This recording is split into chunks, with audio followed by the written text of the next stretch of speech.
Well, well, ladies and gentlemen, the first stream of the year 2026. We are back. Had a nice little break there from fantasy content over Christmas and New Year's, and now the lights are on and they're brighter than ever. And let me tell you something, 2026 is going to be a very, very good year. I appreciate y'all being here. We are going to jump into a rookie mock draft, the first 2026 rookie mock draft of the year. I am excited, and you're going to get a chance to join me, by the way, in that mock draft. We'll do plenty of mock drafts, and we'll talk about this rookie class in depth. Obviously, we've had plenty of videos come out about it, but now we can actually have plenty of conversations here on the live stream, including some more news that might hurt the 2026 class that just dropped today. But I greatly appreciate y'all being here with us. Now, I'm not going to tell you what the giveaway is just yet, okay? But I am going to tell you how to enter. The reason I'm not going to tell you what the giveaway on today's stream is just yet is because we have some new things to announce. However, if you want to enter the giveaway for today, all you have to do is type 2026 baby, no spaces. That's all you got to do to enter today's giveaway, and like the stream. Once you've liked the stream, you've typed 2026 baby, you will be automatically entered to win today's giveaway. Now, the reason I can't divulge what the giveaway is just yet is because we got some announcements, okay?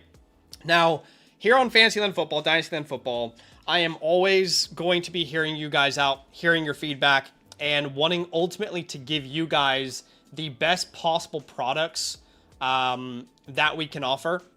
And that has taken some time this offseason. I've taken some time this offseason to really consider your feedback and to elevate the offers that we have on the Flock Fantasy website. So that is going to transition me to our announcement. And again, right after this announcement, we're going to jump into a rookie draft. I'm going to answer any questions at all that you might have about this announcement. But first thing I want to announce is to all of our current annual Mother Flocker members with the promo code LAND, okay? If you're already a member, starting today onwards, from today onwards, there's going to be a new package that's involved, all right, a new offering that you're going to get at your disposal. So, officially announcing the 2026 annual Mother Flocker membership with the promo code LAND. Better than ever. The best ever annual Mother Flocker membership we've ever had. Okay, now you'll see some things there that you're familiar with. The rookie report that we dropped, you know, the team playbooks, all the site tools, all that. But there's a couple other things that are now going to be included in your membership. Okay, we have an awesome graphic here to talk about it, but to actually list them out, let me actually show you what's new. So first things first. If you are an annual Mother Flocker member, if you're supporting me on an annual basis with the promo code LAND, you are by default getting a live team playbook. There's no need to upgrade anymore. All right, it's silly. You're supporting me. The least I can do is give you a live team playbook where I'm reviewing it by default. Second thing we are introducing, which I'm very excited, is the War Room. Now, you guys, see the War Room here listed, but let me show you what the War Room actually looks like. Now, this is what the War Room looks like.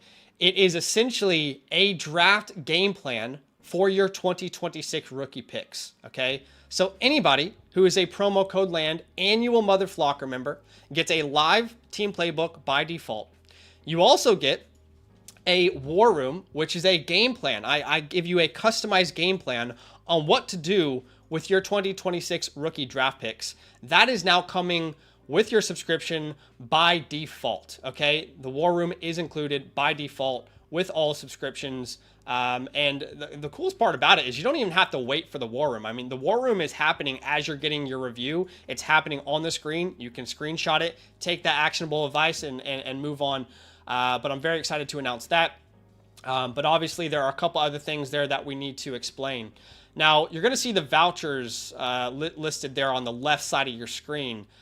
For those of you watching that used to support us over on the Patreon days, we had a product back in the Patreon days that we called the Fantasy Hotline. Now, over the course of time, we haven't offered that since we've been on the Flock site, simply because we couldn't keep up in some rational way. And that essentially allowed you to, kind of DM us for advice. Now, what we've been able to offer now here in the year 2026 is what I'm calling the trade hotline.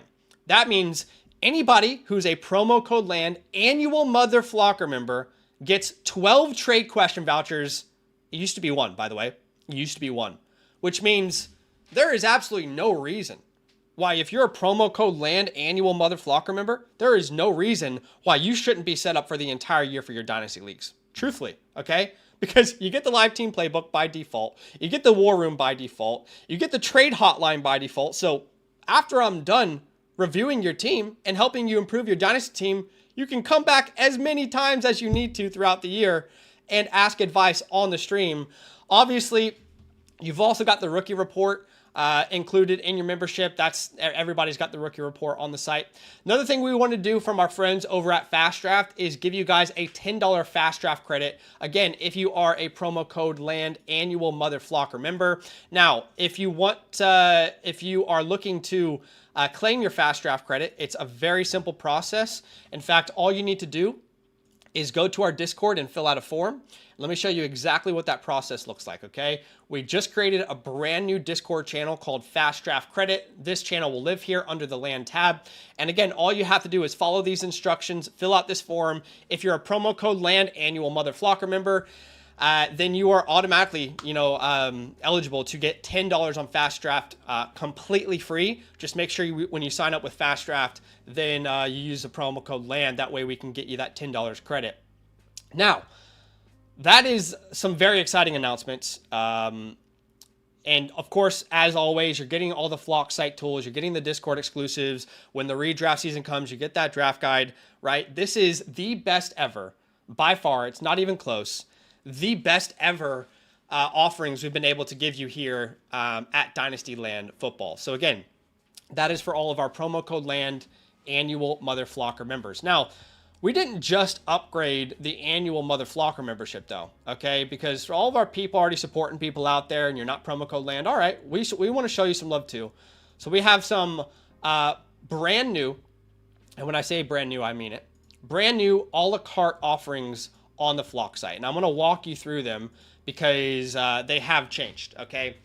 Now, obviously, if you don't know what a la carte means, let me just explain that real fast. If you're not a member, even if you are a member with the promo code LAND, but if you are a member on the site, okay, and let's say you're using code Flock or code Domain or whatever the case may be, well, you can still get advice from us. Obviously, that personal advice button at the top left.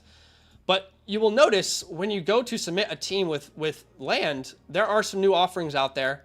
And I want to explain what these offerings are on this website. It's important to note that any promo code LAND members get a 30% discount off of everything I'm about to discuss. But of course, you guys who are members of different promo codes, you are still eligible to buy these new products. Okay, so let's have a look. First here that we're offering the live team playbook. You already know what the team playbook is from 2025. We introduced it. You guys fell in love with it. We had so much fun with a lot of you guys looking at your team playbooks. Now, the change here is that every team playbook is live by default. By default, your team playbook is live. We try to make that more accessible to people. We had a ton of feedback from people that said, hey, I'm already buying a playbook. I'm already spending money to support you. You're going to make me upgrade to make it live? No longer. We're not going to do that to you guys. They're going to be live by default. Obviously, the war room is going to be included in any team playbook moving forward as well. However, there's a lot of you guys who prefer the offline version of our team playbook. And if that's you, during submission, still available. All you have to do is just let us know that you want it offline when you're submitting that text to us. All right, that's the first tier. Pretty self-explanatory. Second tier is Playbook Priority Pass. Okay, so it's pretty much in the name. No surprise here. The Priority Pass essentially lets you skip the wait entirely, okay? This is for anybody out there who's like, hey, I want this review done today. Zach, you're streaming right now. I want, as I submit a team playbook, I want you to look at mine next. Well, now if you want to spend, I think it's extra $10 for non-members, $7 for members, then you can jump to the queue entirely and jump to the top of that playbook queue. Now that's pretty self-explanatory. Obviously, with the playbook priority pass, you're also getting the war room. Now, the third one, which is, let me just be honest for a second, guys. I'm nervous. All right, I'm a little nervous about this one. I don't know if it's a good business decision. I don't know. But what we're doing is we are releasing a product called the Playbook Pro Pass. All right. I'm honestly nervous about this idea because maybe I'm overthinking it. I don't know. I just feel like this is probably the best product we've ever offered you guys. So essentially, the way the Playbook Pro Pass works is you get the priority pass on your first playbook, but the catch here is you're not just getting one playbook anymore. You're getting two playbooks, all right? Two playbooks on the Playbook Pro Pass, and they are both live. One of them gets the priority pass. Again, I'm nervous about this, full transparency. I'm nervous. I don't know if this is a good business decision. We'll find out. But the Playbook Pro Pass is now available as well. That is tier number 3. Little bit of a disclaimer there. The Playbook Pro Pass may only be redeemed on an initial a la carte purchase or with an annual Mother Flocker voucher. Any secondary voucher received from a Pro Pass cannot be used to purchase or upgrade into an additional or another Pro Pass. So those are our offerings.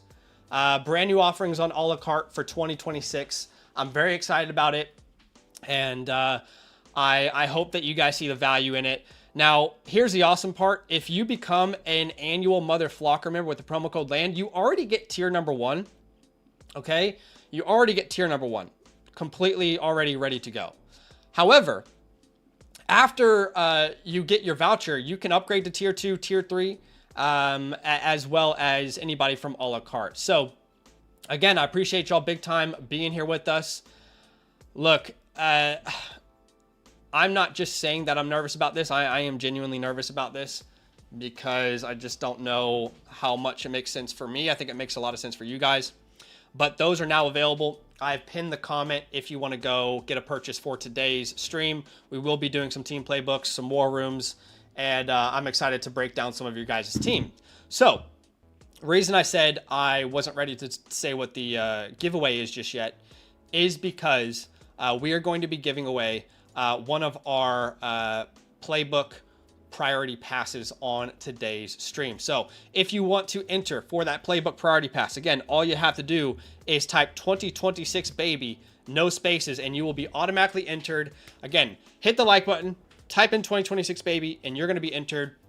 Please let me know your feedback on the new offerings. It looks like we've already got some great feedback. My goal here is, as always, to just give you the best possible value I can on the Flock Fantasy site. If you're going to support me on an annual basis, I want to give you the most value that you can possibly get in return. So I appreciate y'all big time being here with us. Let's go ahead and let's jump into the rookie mock draft. And again, if you have any questions at all whatsoever about the offerings, you can feel free to let me know. Sparrow says, so wait, if I'm an annual Mother Flocker, how much does it cost to upgrade to tier 3? You should already have a voucher. And I think the upgrade to tier 3, I think is for members, it's 30% off $30. And if you are a non-member, it's $30. So all members with promo code LAND get that 30% discount. Now, obviously, you know, if your annual membership took it was activated in, let's say, August, then, you know, you got to wait until August to get that update for those perks because you've used those perks already. But let me know if that makes sense. Okay, let's jump into yes, you can buy a team playbook. That's the a la carte option, Harris. That's the a la carte option. You can go through the team review option on the site, and you'll be able to see that option. In fact, let me give you a new link that should help make things easier depending on if you guys want to buy one a la carte or become a member. Let's use this link for you guys. Okay, let's replace that at the top there. Okay, perfect. Cool. All right, now let's jump into a 2026 rookie mock draft. If you want to join me, I'm going to send this link out into our Discord, and I'm going to put myself in a difficult position as well. On the board, I'll go to the 10 spot. Now, if you want to join, all you have to do is go to the mock drafts tab in our Discord under the land tab, And let's go ahead and let's put this link here to join the mock draft. It is first come, first serve. Obviously, we'll be doing a lot of these throughout the entire offseason, but this is the first 2026 rookie mock draft of the entire year. Now, if you don't have an account on the Flock site, you can create one completely free in order to join these mock drafts. Just make sure you use the promo code LAND at sign up, but it's a completely free, tool to jump in and do these mock drafts with me. So yeah, just take note of that. And we've got 3 spots remaining. Mike said, so these new perks kick in on join day, if I'm seeing this right. Like, let's say I'm July. Yeah, if your membership is renewing in July, that's when you're going to get those new perks, for your membership. Anybody who's, doing it from here on out gets all those perks. There's no way we can go back and backlog all these new perks for previous, memberships. It's just not possible. All right, we have 1 spot remaining here, and it looks like we are completely full. Now, before we jump into this mock draft, I have been pretty vocal all the way going back to last year about this rookie class. And just, I remember making this video 9 months ago talking about how the rookie class in 26, 1 year out, did not look good. And I believe I said it was the worst class I'd seen 1 year out since I started scouting. Obviously, everybody wasn't happy with me saying that. And, today it's just getting worse, right? The amount of guys we've got coming back in the transfer portal, coming back to school, that we thought would be important to this class. I think it's even worse than I anticipated it. And it doesn't help that today we got the news that Dante Moore has also decided to return to Oregon. So he's not going to be in this class. I mean, every class has different strengths and weaknesses. And, I remember the 25 class thinking, wow, there's a lot of depth to this class. This class, man, I just think every round, from round 1 to 2 to 3 to 4, I think it is the weakest rounds we've seen for any rookie class, again, since I started scouting, since I started doing this. I will say, if you have a top 5 pick, I think you should feel good because there are quality players there at the top. I mean, the 101 is not any weaker than it was last year, from a lot of people's perspective with Jeremiah Love. But even that range of your Tates, Tysons, Lemons, Fernando, I really like the top 5. The issue is, in previous years, I really liked the top 12. I remember last year's class, we were talking about how valuable the 201 was to get names like Colson Loveland and Tyler Warren and all these names. And, now we are, looking at this class and saying, man, outside the top 5, I don't even know if I like many of these players. Plenty of potential, but not many guarantees. So let's jump into this mock draft. We'll have plenty of conversations. And I believe this is the first time someone's doing a rookie mock draft on the Flock site. Now, take your time when you're making these picks, because I'd love to have, conversations around these players. So again, take your time as you're making these picks. You don't have to be aggressive and, getting them off. We can have plenty of conversations. Jeremiah Love comes off the board there at the 101. There's no surprise there with Jeremiah Love coming off the board. I've been hesitant to label him an elite prospect. He's a very, very, very, very, very good prospect, well worthy of a first-round pick. But I've been a little bit hesitant to label him like that elite tag, if you will. And I'm not trying to downplay him as a prospect. I think he's a very good prospect, very good player, impressive stats. When I look at a name like Jeremiah Love, I can't stop thinking like Breece Hall with that explosive nature to his game, not only on the ground, but also through the air. This Breece Hall, Aaron Jones. And that's not to say he's, that's his ceiling. I'm saying if you combine Breece Hall's skill set and Aaron Jones' skill set, Aaron Jones a little bit more of that slasher profile, then you get what I would say Jeremiah Love can be in the NFL logistically. Now, the floor, I think, is lower than a lot of people are willing to admit. I think there's more like a Travis Etienne, DeAndre Swift. I think he's a very good player. And again, I'm not downplaying Jeremiah Love as a prospect. I'm not willing to throw like the elite tier tag on him just yet. I'm still working through that process. I'm not saying he is bad through contact at all, but people keep asking me like, Zach, what is holding you back on putting that elite tag on him? And really, the guys that have put these elite tags on, and again, like Jeremiah Love is more than above average on these yards after contact per attempt numbers, that limited lemonade report. He's above average. But, these guys like the Genties, the Bijans, they were just on a different level after contact. And that offensive line, when I'm watching the film for Notre Dame, I'm not taking anything away from Jeremiah Love or Jadarian Price, but that offensive line is doing work, ladies and gentlemen. They are doing work. So I think he's a right under elite level prospect. He's a very good player, and I'm excited to see him in the NFL. I think you could easily make a case between him and Genty based off of what consensus is saying. Some people will go with Genty. Some people will go with Jeremiah Love. My personal opinion is, there's a little bit of hindsight bias. I'll say it. I think there's some hindsight bias with Ashton Genty as a prospect. People are pretending like Ashton Genty was not some elite blue chip, no questions about it prospect. I mean, it's just now that we've seen him in the NFL on the Las Vegas Raiders, who the worst offense in the NFL. There's a reason they fired their coach, by the way, after one single year. Now that we've seen him in the NFL and what we all knew was a terrible situation, we're going to sit here and pretend like Ashton Genty wasn't some generational prospect that we were talking about 1 year before. I think it's silly. Honestly, I really think it's silly. I mean, let's actually just compare for the sake of my sanity. Why don't we take a second and compare Ashton Genty's rookie year to Bijan Robinson's rookie year? Okay. Ashton Genty, 14.4 fantasy points per game. Bijan at 13.8. I mean, that has to put it into perspective. And there is no questions about it. Bijan Robinson had a better situation coming in to the NFL as a rookie.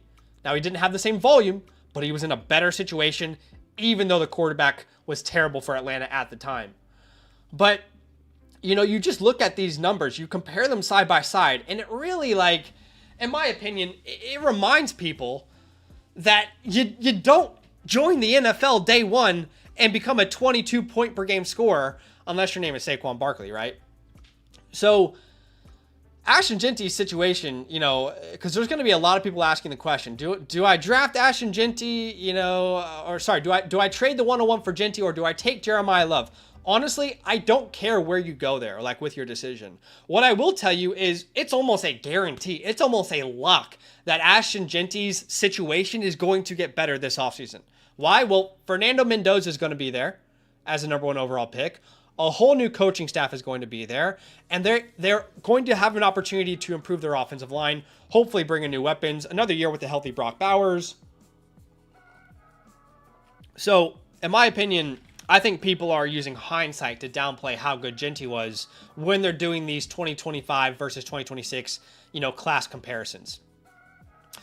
So again, I'm not playing Jeremiah Love. I know a lot of people will view it as I'm downplaying him for some reason.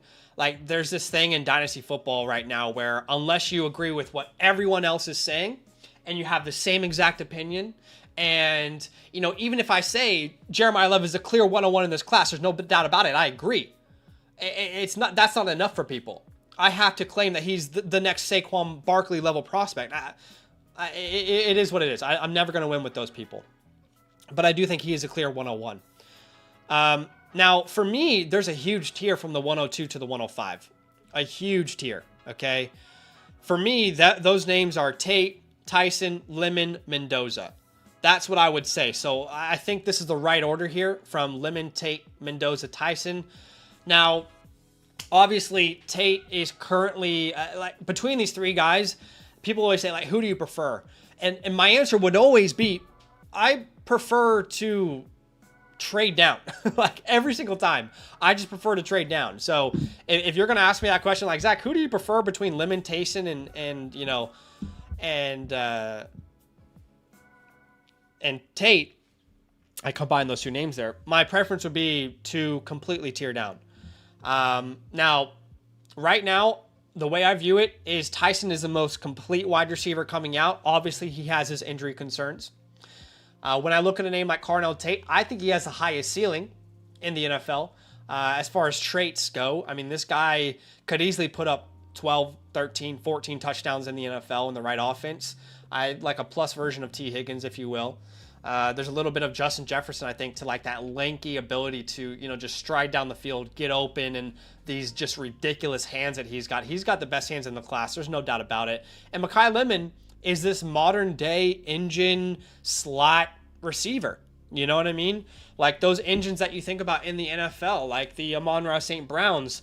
JSN played a lot more on the outside, but these slot receivers, what I thought Burden could be last year at this time, that you can probably run your offense through. Give him 7, 8, 9, 10 targets per game.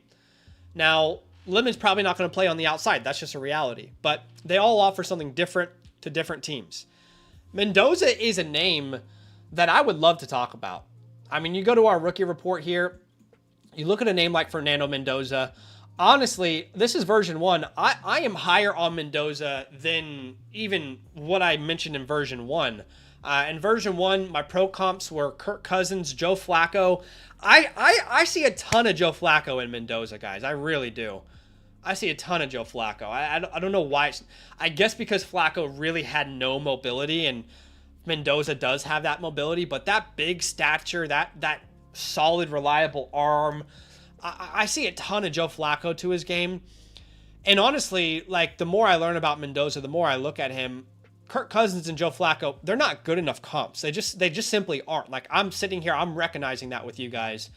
I've heard Trevor Lawrence, which honestly, I'm not opposed to a Trevor Lawrence comp at this point. But the interesting part about Mendoza is never going to be a guy that an offense schemes up, designed, 10 design runs for. He's not your Lamar Jackson, your Josh Allen, your Daniels, where you just expect them to get you 35, 40 rushing yards every single game. However, in Mendoza's profile, I think it would be silly to suggest that he couldn't be a real factor with his legs on the goal line. I mean, this guy's got a huge body, massive body on him. And you have seen plenty of examples where he is a big factor on the goal line with those legs. And the comps, you hear the Jared Goff comps. I think Flacco is one that I would like to bring. I think Joe Flacco with a little bit more mobility. I think that's the closest thing I'm seeing with Mendoza. But y'all know I wasn't a big Cam Ward guy last year. Y'all know I wasn't big on the 25 quarterback class last year at all. I will say, I think Mendoza's legit. I think he's a legit prospect, man. I mean, there is a part to scouting quarterbacks where we can all sit there and admit that, hey, it is difficult. It is difficult to project any quarterback in the NFL. From like like NFL teams can't even do it, right? But I think Mendoza's legit. I really do. I think he's a great prospect. If he were in last year's class, I would have preferred him over Cam Ward. Now, to be fair, last year I suggested that Cam Ward wasn't the strongest 101 that we've ever seen. Okay, so let's be on the same page there. But I think Mendoza's a legit prospect. I think he's a legit top 5 pick in any class, top 10 pick in any class. I think back to the Jaden Daniels class, the May class. I think he goes top 10 in that class too. But he is a game manager profile, right? This is the guy that you're drafting because you think he can manage the team to a point where if it's built around him, then he's going to succeed. You drop Mendoza in Cleveland where he's not got a good offensive line and he's, not got many weapons around him. I could see him struggle early on. And the same thing for Las Vegas. I could see him struggling early on. I do think there needs to be a good supporting cast around him, but he is a point guard plus. I mean, if you guys remember, we labeled Bo Nix that. We were huge on Bo Nix coming out when many people weren't, but we gave him that kind of archetype of this point guard plus profile. I see that with Fernando Mendoza. If anything, I think Mendoza is actually much better in the pocket than the Bo Nixes were coming out, than like the Brock Purdy, who is where that comp originated from. So I think Mendoza is going to be a very good player in the league. I don't know that there's like top 5 quarterback upside, but I could totally see him having like Jared Goff's best years in fantasy football, or what we saw from Trevor Lawrence this year. Like Trevor Lawrence really turned it on. What are your guys' thoughts on Mendoza? I would love to hear. But I think he's legit. So if you were really annoyed last year about me talking about how bad the 2025 quarterback class is, well, at least this year, I am going to talk positively. However, as much positivity as I have to offer, outside of Fernando Mendoza, I mean, Dante Moore went back. We just talked about that. I mean, outside of Mendoza, I don't know, man. I don't know. This is why I keep saying this class is just so weak. Ty Simpson is a guy. Does he go the first round? I don't think so. Is he this year's Tyler Shuck? Maybe. But, yeah, I don't think you see more than one quarterback in the first round of the NFL draft. And I think that name is Fernando Mendoza. And Ty Simpson was just so streaky. Okay. Again, I apologize for going on such a rant there, but I feel like it's important with this first stream to really have a bunch of conversations with you guys about these prospects. But again, I appreciate y'all big time being here with us. If you didn't hear earlier before, we did just release all brand new offerings on the Flock Fantasy website. I'm really excited for you guys to be here with me for the release day. If you guys want to enter today's giveaway, it's very simple. All you have to do to win a Playbook Priority Pass is simply type in 2026 baby and like the stream. That's as simple as it can possibly get. And I appreciate y'all being here with us on today's stream. Okay. So after the 105, I personally believe there is a tier break. We get Denzel Boston coming off the board, Kenyon Sadiq, Jonah Coleman, and Justice Haynes. Now, Justice Haynes, as many people have already discussed in the chat, Justice Haynes he's not going to be in this class. And I tweeted out about that here this week, a couple days ago. I tweeted out the current, and I need to add Dante Moore to this list, but the current players who are returning, and Justice Haynes is a part of that group there, obviously. Man, the NFL must have hated Justice Haynes. They must have hated Justice Haynes because, I mean, such a weak class all around, not even just running back. For him to go back, and I believe he transferred to Georgia Tech. I don't know, man. I don't know. The NFL must have really not given good feedback on Justice Haynes. Let's talk Denzel Boston. Really like Denzel Boston. He's a great prospect in his own right. My comp for him initially is Kenny Golladay. I don't see a reason to change that comp right now. And again, a lot of people get upset about that comparison. I don't really understand why. I mean, if you think about Kenny Golladay in his prime days with Jared Goff, right now people are probably thinking Kenny Golladay, Zach, and they're thinking New York version of Kenny Golladay. But the prime version, the absolute best version of Kenny Golladay that we got, which was back in that was like 2019. I think that is the ceiling of what a Denzel Boston can be. So again, you remember this year all the way back in 2019 where he put up 1,211. It's very much like the T. Higgins stat line that you're looking for with a name like Denzel Boston. I think he's a better route runner than Kenny Golladay is, to be fair. He's not really like a twitched up athlete by any means, excuse me. He more wins with, manipulation. He's got a really good ability to win on routes with manipulation. He doesn't move his body as quickly as you'd want him to, but he makes up for it with a high IQ. There's a little Alec Pierce floor there where he's going to stretch the field and be a big play threat and solid, reliable hands down the field. I would never consider prime Kenny Golladay as a wide receiver 2 there in Detroit, but I could be wrong. You guys remind me. I know Golden Tate was there in his day, but I mean, prime 2019 Kenny Golladay was a problem, and I think too many people forget that. But I like Denzel Boston. I really do. Kenyon Sadiq. Look, full transparency, I have a lot of research to do on Kenyon Sadiq still, so I'm not going to spend too much time talking about him. What I will say is, based off of the research I've done so far, I've said this many times. I've said this many times in many classes. When you're looking at a tight end prospect, you're not looking at stats, okay? I mean, you are. But the stats are a plus when you're thinking about what a tight end prospect can be. I always use George Kittle as an example. Never put up huge numbers. Comes into the NFL. Great blocker. Great athlete. And turns into this receiving threat. When you're looking at tight end prospects, you're thinking, what is the athlete I'm looking at here? What is the use case for this tight end? And Kenyon Sadiq is going to test, in my opinion, as one of the best tight ends in RAS scores ever. Okay? I mean, the guy is an absolute unit. From an athletic perspective, there are absolutely no questions. However, this is one of those molds where you need to be a good receiver. And as of right now, there are some questions about his ability to catch the ball. I mean, if you look at tight ends in college football this year, there were 123 tight ends in college football who had at least 20 targets.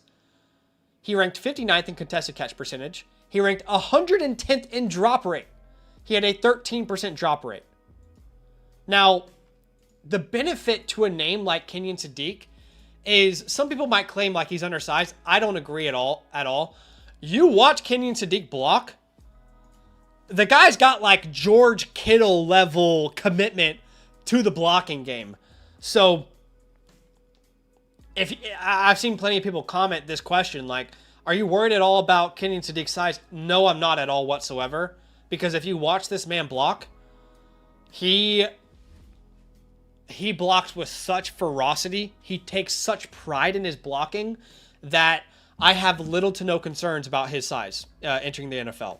Again, little to no concerns at all whatsoever about his size. So, yeah, I think he's a good prospect. He's not a complete guy coming out. Let's talk about Jonah Coleman here. Jonah Coleman at the 108. I think this has become, and you guys correct me if I'm wrong. Like, I'd love to hear your guys' opinions there. Correct me if I'm wrong, but I think this has become the consensus running back 2 in this class. Now, he's my running back 2 as well. But that's really because if you go back and you look at the rookie running back rankings video I released about a month ago. I don't know if you guys remember this. This was about a month ago. I was so excited to talk to you guys about this rookie class, and obviously it had its deficiencies. But this was released what day? Let's have a look. This video was released on December 4th. Wow, it's a long time ago. So if you look at this list, this was wave 1. This was wave 1. So who was my RB2? Well, it was tied between Wayman Jordan and Hollywood Smothers. Got bad news, guys. Those guys both returned to college. I was obsessed with those two. Loved those two. They weren't complete prospects. They weren't guaranteed starters, but there was just such an excitement. Kind of how I felt about Woody Marks' time last year. Well, add to the list Justice Haynes, by the way. He's gone. Now, that tier 2 still has great names. I have no problem putting Jonah Coleman, Price, and Allen all the way up at the top of that tier 2 as your RB2. I said this on December 4th. I'll say it again. Our RB2 could be 7 names, and I'd be happy with it. Now, at this point that you've removed 3 of those guys, I will say this again. RB2 can be 4 names, and I'm happy with it. Like, I genuinely do not care. But I just found out that Marcellus Hawkins is going back to school. LJ Martin is going back to school. So there's still a lot in this class I need to study, but I mean, I have no problem with Jonah Coleman being your 108. However, in my tiers, like if you're anyone who's a member on the site, if you're not a member, you can use promo code LAND, but anybody who's a member on the site, you will see that I would go to the wide receivers first before I would go to these running backs. I don't know. I could not have a good read on the situation, but I do not think a running back's going in round 2. Again, I've seen a lot of movement for Price lately. I don't think a running back goes round 2. I think the earliest a running back goes outside of Jeremiah Love is round 3. And I could be wrong, and maybe it's late second round, and I'll change my mind, okay? Because we know on this channel we talk about how important historical draft capital is. But I don't think a running back goes in round 2. And if they go in round 3, then we have to start having the conversations about, well, we saw what happened with Caleb Johnson last year. We saw what happened with Cam Scatterbo, right? I mean, he was great. But round 3 hit rates are much worse than round 2. So here I am at the 110. My instant thought would to be go wide receiver, okay? And I think my consensus rankings are really skewing these rankings a lot right now. But expert consensus currently has KC Concepcion there. I would probably take KC over these wide receivers. I would say, I mean, probably, I would. I know for a fact I would take him over right now at this point. Obviously, if draft capital is different, then we can do that. But I would probably take him. I like Jonah Coleman a lot. I really do. I like him a lot. I think he has the potential to be a starter. I don't think it's any guarantee. The most exciting thing about watching him is this like shimmy god ability he has to move left and right in a flash. I mean, this is a big body, Jonah Coleman is. I don't know how many of y'all have researched Jonah Coleman. He is a big body, massive body. What's the official size here? We've got Jonah Coleman at 5'9", 228. 5'9", 228. Honestly, I think my pro comp is probably like disrespectful. I need to work on a better one. But it is incredibly exciting to watch him move left to right, shimmy, with how big he is. But I don't think he's got the speed to win outside. That's my problem. I've said this many times. I don't think there is this speed to win on the boundaries in the NFL. I mean, even in college, he's not always winning on the boundaries against linebackers in college, against corners in college.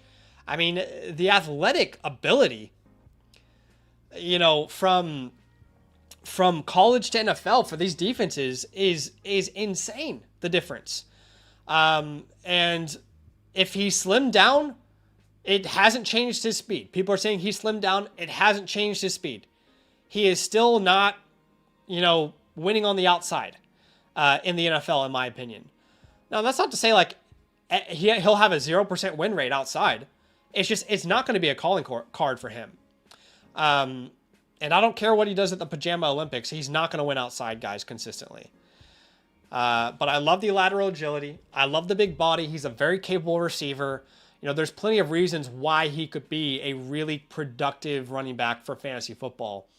But honestly, with his body, I expected more after contact. You know, you come and you look at our limits to lemonade team. You know, a name like Jonah Coleman, you know, very much middle of the pack with all these after contact numbers. Very much middle of the pack. You know, 0.21 missed tackles forced per attempt, 30 missed tackles on the year. With the amount of volume that he's seeing, I expected a lot more for his size. And everybody's dealing with injuries. Everybody's got injuries they're dealing with. Everybody's got these nagging things they're working through. But anyway, I think he's a good player. Now, the question really that you should be asking yourself, is Jonah Coleman at the 108 what we typically expect in a rookie class? And I'm here to tell you absolutely not. Absolutely not. No chance. Absolutely no chance. That is weak, okay? Jonah Coleman's a good player. He's a good prospect. You can recognize that. And also acknowledge that him being the consensus 108, 109 is not good for the class. It's not good for the class, okay? It's just not. So yeah, let's go ahead and make a pick here. I am going to select KC Concepcion here with my next pick. I do really like KC Concepcion's game. A lot of people have compared him a little bit to Luther Burden. I don't see that same exact skill set with his game. I think he's a very good player, but I think there are still plenty of things that, you know, he's got to work through. My comps for him were more of like a Randall Cobb, Emmanuel Sanders. I think that's more what you're looking at with a KC Concepcion, who again I really like Concepcion. Here he is. He's a great player. But I'm seeing a lot of people, you know, use the Luther Burden comp. I don't really see that so much, but I think he could be a really quality starting slot, can play outside. I don't think there's a number one receiver there, like a true alpha, but I think he is a really good complementary too. So yeah. All right, after Elijah Sherratt comes off the board, we have Chris Bell. Now, guys, if you make these picks, you got to be careful because unlike Sleeper, there's no way for me to go back and remove these picks off the board. But Chris Bell, plenty of people love Chris Bell. Elijah Sherratt, if you're not aware, is like one of my favorite players in the entire class. I mean, I think I've made that pretty obvious, but he is one of my favorite players in the entire class. And I'm obsessed with his profile. I really am. I love Elijah Sherratt. My comp for him is Michael Thomas. I've seen plenty of people say Keenan Allen. I get that. He can win inside, outside. He can be a big slot for you. I'm very excited about an Elijah Sherratt and his ability for his game to translate in the NFL. I could see him going late first, early second. You know, I gave the Michael Thomas comp on purpose because Michael Thomas was not a first-round pick. You know, he was a second-round pick as well. With how weak this class is, I could see Elijah going in the first round, slipping in there. But he's a very good player. He's in my opinion, a do-it-all outside guy. So I like Elijah. I personally have Elijah in the same tier as the Bostons, as the Concepcions, as the Sadiqs. Let me see who else is in that tier. Yeah. It's Sherratt, Boston, Concepcion. Yeah. Everyone's saying he's slow. When you're a technician, you know, when you have that technician profile, I don't think what he's going to run on a 40 is really going to matter. I don't see it really mattering that much. I mean, hey guys, you can go out there and you can draft Xavier Worthy all you want. You can draft 1,000 Xavier Worthies.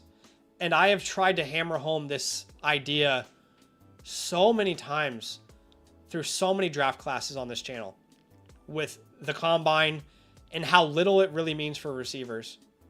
And how little it's definitely important for other positions, but for receivers, people are so focused on this 40 time.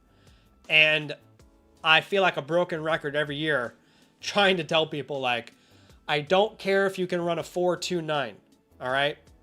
John Ross, Xavier Worthy. How many times do we need to show you that these 40 times are not going to really have a huge indication on what a player's career is going to look like? Whereas you see plenty of productive receivers who are not running in the 4.4s. And hey, guess what? It worked out okay with your Cooper Kupps, your Keenan Allens. I mean, the list goes on and on. So I don't need Elijah Sherratt to run a 4.3 to be excited about him as a prospect. I don't need that.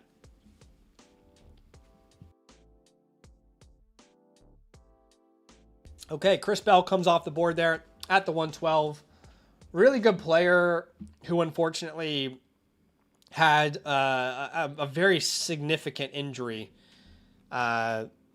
here at the end of his season. And I don't think he's unfortunately going to be, drafted as high as people were anticipating him. So I don't think he's going to end up being like a 112 consideration. Chris Brazzell comes off the board there. Chris is a name that I've really talked up recently. I like Chris's game a lot. He's this big body, explosive elements to his game. He wins vertically. I mean, he's kind of the type of profile you would build in, like a creative player on Madden. He's got a high yards per route run, a high ADOT, and high quarterback rating when targeted. I think he's a very good player. Now, I have been notoriously low on Tennessee receivers like Jalen Hyatt in the past, but that's not, using Jalen Hyatt and his inability to succeed in the NFL to be as a reason to be out on Chris Brazzell. I don't think there's any connection there for me. It doesn't really make any sense for me. They're completely different players. If you want to make an argument that we shouldn't trust Tennessee running backs because of scheme, maybe we can have a conversation there. But yeah. Someone asked, so Sherratt is no Keon Coleman. It's funny you asked that. My answer would be absolutely no. I don't understand how people can watch Surratt and not see a very advanced, high-level route runner in many aspects of his game. If you guys were with us on the channel back in the Keon Coleman class, I mean, what did I think about him, guys? If anybody here, any OGs can speak. I remember the first stream we did, like this type of stream in that draft class, and the words we had to say about Keon Coleman, there was fights in the comment section about it. We had no interest in Keon Coleman. No interest whatsoever. And he was the most obvious, guy that's just, he's not going to win outside of contested catches. He was a bad route runner, really bad route runner. All right, and we said that. Brazel comes off the board. Jadarian Price and Emmett Johnson. I think these guys are probably worthy of going higher than this. I'd probably put Emmett Johnson and Jadarian Price higher than this. Yeah. Like I would, obviously Justice Haynes isn't in the class, but your Chris Bells, your Chris Brazels. I think Price and Emmett Johnson are worthy of going right after your Jonah Colemans, your Concepcions, like those names. I think he's well worthy of being right after those. I don't think there's a big difference. Let me explain this differently. In my prospect grades, obviously I understand they're different players and some are better at, not being a natural receiver, etc. But in my prospect grades, Jonah Coleman, Price, and Emmett Johnson are very close. In fact, I don't know who's going to be drafted first in the NFL draft, so I don't think there should be that big of a gap from like the 108 to the 202. Is what I'm trying to get across there. But yeah, I am definitely a big fan of Jadarian Price, Emmett Johnson. Again, I think it's okay to say that and also recognize that they're not your typical RB2, 3, 4 in a class. They're definitely weaker than most RB2, 3, 4s in a class, but they're still exciting. Jeremy Bernard is an interesting one. I seem to be lower on Jeremy Bernard than everyone else. And it's weird because I do like Jeremy Bernard. I honestly do. Or Uncle Germ, as he's been nicknamed. Yeah, I mean, look, I like Uncle Germ. I just don't think, like, people are claiming he's going to go in the first round, and maybe I'm completely off base. It wouldn't be the first time, but I just do not see a world where Jeremy Bernard's a first round pick. I don't see that. He's not great versus press. He lacks those quick, decisive movements. He's not a contested catch guy. I think he's a really quality wide receiver 2 on an NFL team, wide receiver 2, 3, like your Jacoby Myers. Think Tyler Boyd before the Higgins and Chase era. I feel like that's kind of what you're looking at with a name like Jeremy Bernard. But again, that's not to downplay him or be rude. It's just, I'm just being honest as he comes off the board there. Okay, after that, we have Ty Simpson at the 205. We have no idea if he's going to be drafted in the first round. I would say probably not. But he's as good of a bet as anyone at this point of the draft. So I don't hate it. Skylar Bell comes off the board there. And there's a name that I thought would go earlier. Omar Cooper. I really like Omar Cooper. He's another one of those players that, again, I don't think is ever going to be like a number 1 necessarily. But I do love his game a lot. Who did I compare it to? Like Shakir, Tyler Boyd. Honestly think that comp needs to be higher. He needs to have a better comp there. I'll admit that. But I do think he's a slot guy. I don't think he has the skill set to win outside. It's not about size when I say that. But I think he's another one of those like really good complementary number 2s. Similar to Jeremy Bernard, but I prefer Omar Cooper over like a Jeremy Bernard's profile. Love Skylar Bell. I've talked about this many times. Skylar Bell, just an absolutely dominant year Really, really good year for Skylar Bell. I'm irrationally high on him, and I have adjusted that slightly, but I can't help but seeing like Robert Woods, Jaden Reed to his game. I just, you know, I need to watch more, and I don't want to be biased, but if Skylar Bell was like a 21-year-old prospect coming out from a better school than UConn, I would be more bullish. But I can recognize that he's going to be 4 years old as a rookie. I'm pretty sure it is very rare, that you ever pound the table for a guy who's a 24-year-old rookie and it works out. So I'm recognizing that, but I really, really like Skylar Bell. He's a great route runner. This Swiss Army knife type of usage. Again, Robert Woods, Jaden Reed is kind of perfect as a comp in my opinion. I put down like Saints, Falcons, Commanders. I think Debo's not enough for Washington. I think Skylar would be a great number 2. He could fill the Darnell Mooney shoes pretty easily. Or the Rashid Shaheed, shoes there in New Orleans. I know Devon Vele's looked really good to end the year, but Antonio Williams, damn. That's definitely who I wanted. Oh, that sucks.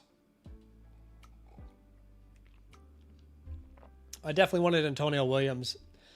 Antonio Williams, a clear my guy for me. I just think he's got the works as a route runner. He's such a polished player coming out. Okay, I've got to make a tough decision here. And I will take a Penn State running back, not Nicholas Singleton. I'll take Katron Allen here. I like Katron, big body. He was far more effective, far more efficient than Nicholas Singleton is. It's, to me, how many of you guys remember this time last year, the conversations we had around Ollie Gordon? All right. I mean, when we're going to talk about Nicholas Singleton, I feel like we're about to have a lot of Ollie Gordon comparisons. Just because people have such a difficult time letting go or changing expectations, I was a victim of this as well with Zach Evans. I remember Zach Evans. It's this Devi Darling, these guys who come out as, these highly graded high school recruits. And ultimately, just because you're a 5-star recruit doesn't mean you're going to be a great player in the NFL. I think there could be some Ollie Gordon comparisons here with Nicholas Singleton in the sense of like, clear red flags on film, clear red flags between Ollie Gordon coming out as well as Nicholas Singleton. But yet people, there was a season people want to hold on to, and, the prestige of the name coming out of high school, people want to hold on to. So personally, I do not see a scenario in which Nicholas Singleton is some, superstar running back. And I could be wrong. He is not a guy that you entrust 15 carries to. He doesn't attack contact well. He's not got the best vision. Sure, if the game of football was, can you throw it to him? And can he run in a straight line for 80 yards and outrun everyone? That if that was the version of football we played, I mean, then he would be an incredible player. But there's a lot more to it. I like Katron Allen. Now, Katron Allen is not someone that's going to have a lot of explosive plays. But this is the worst draft class I've ever seen. And we're in the late second round. So I felt that Katron was the best available player. And when I look at a name like Katron Allen, I think Brian Robinson a little bit. And if I could get Brian Robinson out of the 210 in this class, I'd be ecstatic. The version of Brian Robinson that became a starter, and ultimately, you can trade him off your team if you don't believe in him, like we were suggesting to do last year with Brian Robinson. But just that strong ox-like build, good patience. He almost doubled Nick Singleton's missed tackles force per attempt, by the way. But yeah, I'm a big fan of Katrin. Eli Stowers comes off the board. He's got a nice profile. I haven't scouted him just yet. Chambliss was fun to watch, wasn't he?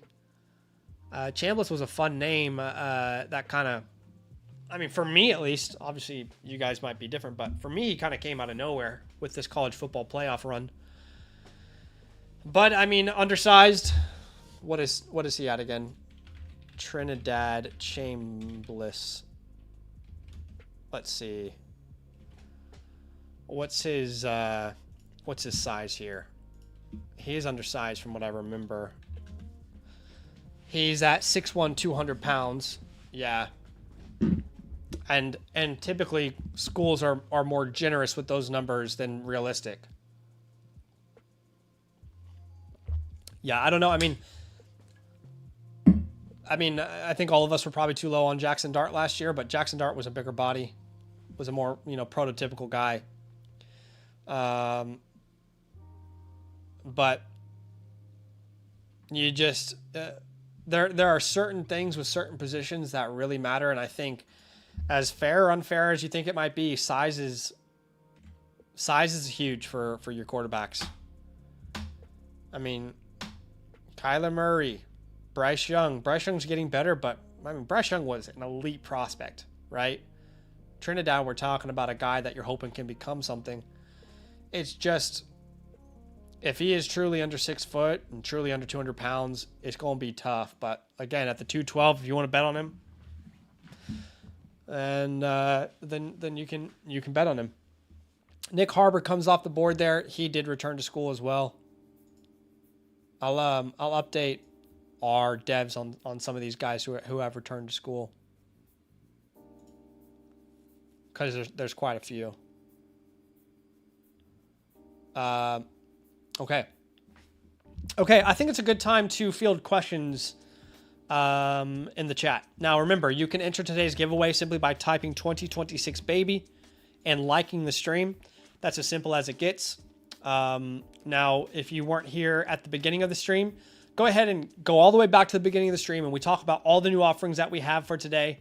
But we were very excited to release some of those new offerings for our annual members, as well as some a la carte offerings for anyone who wants to come out there and get a team playbook from us. But if you want to enter today's giveaway, again, like the stream, type 2026 baby, and we'll do one more mock draft here, so more people can join. What do you guys think? Do you want another mock draft today? What do we think? Let me know. Do we want to do another rookie mock draft? Let's get into another one here. If you guys are down, I'm down. Maybe get a whole new group of people. Is Jonah with us? Jonah, you can make a pick whenever you're ready, my friend. Let me send him a message here.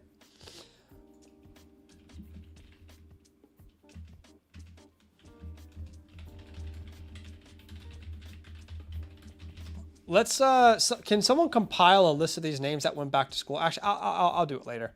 Obviously, we know Justice Haynes went back to school. Who else here? Nick Harbor went back to school. Dante Moore. Did Deuce Robinson go back? I don't know that yet. LJ Martin. Ian Strong went back as well.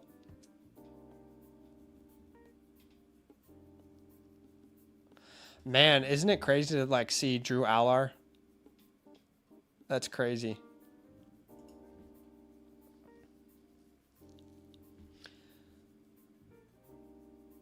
What's up, Sparrow? Why don't you DM me? I'll see what I can do. But there's just no way to logistically, backtrack any of that, unfortunately. All right. What questions do you guys have about the 26th class? I want to have some conversations here. Let's have a conversation here. Braden says, what a brutal year to be in year one of a rebuild. 102 and 103 with no clear standout wide receiver and 3 toss-up wrecks. And the 112 feels like it could have been the 301 last year. Yeah. Look, if I'm in your position, I think the 102 and the 103 are still fine this year. It's not the strongest 102, 103 ever, but they're still fine. I mean, those receivers are going to go top 15. Mendoza's going to go 1. But I would definitely be looking at tearing down from the 102 and the 103 if I could to stay in that top 5. If you can get extra value. With the 112, we're going to be... Look, I got a video coming out on your Monday, and I'm going to talk about all of the ways you can trade your 26 picks, because I will be actively looking at doing that in my leagues.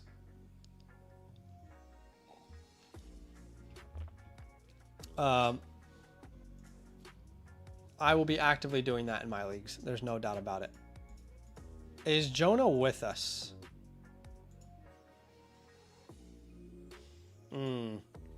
Problem is, I don't think I can start a new rookie draft until this one finishes. Let me see if I can ask the devs. Let's see, where's the dev team at?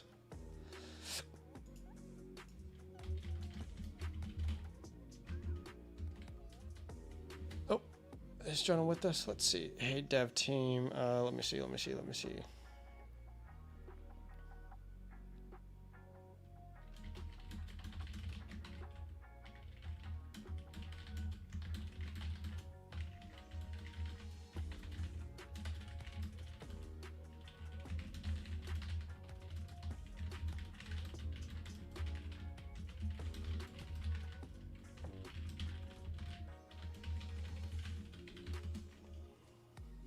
Okay.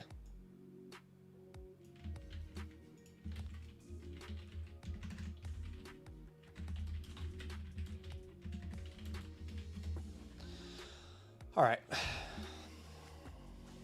Okay, let's answer some more of your questions. Oh, wait. There we go. Nick Singleton just came off the board. Let's see if we're good. Okay, I think we're good. We're gonna complete this one.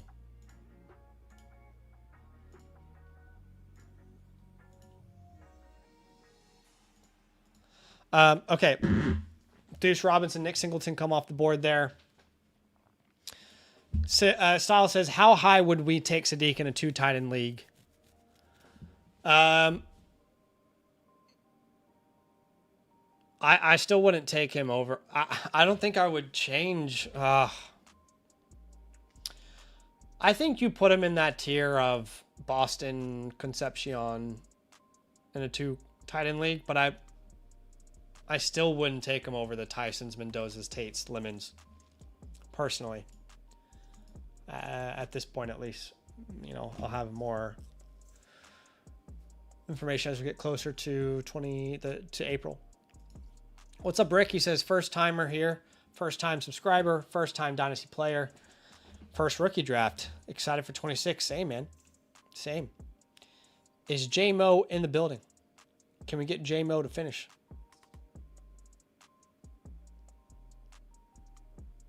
Oh, the website didn't update, you said.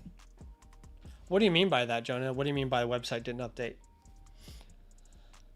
All right, let's see. Lingon says, people said Marv would be generational. Sometimes you never know, good or bad. Yeah, I mean, ultimately, you can... I mean, I think that's the beauty of Dynasty football, which, you know, some people, I'm not going to say like aren't able to grasp, but hold too strongly to what a player thought they could become versus what they were.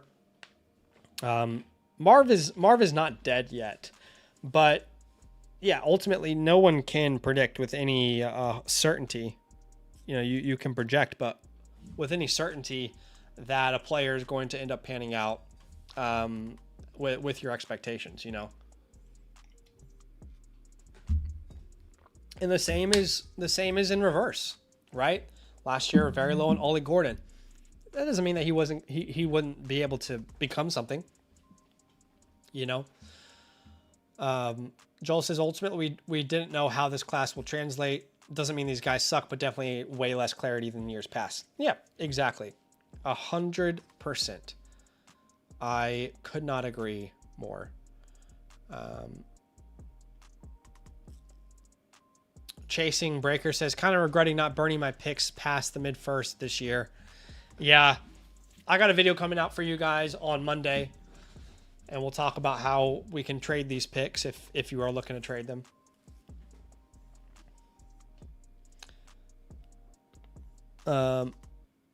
Physicality says, I got the 104 and hope Tate drops there.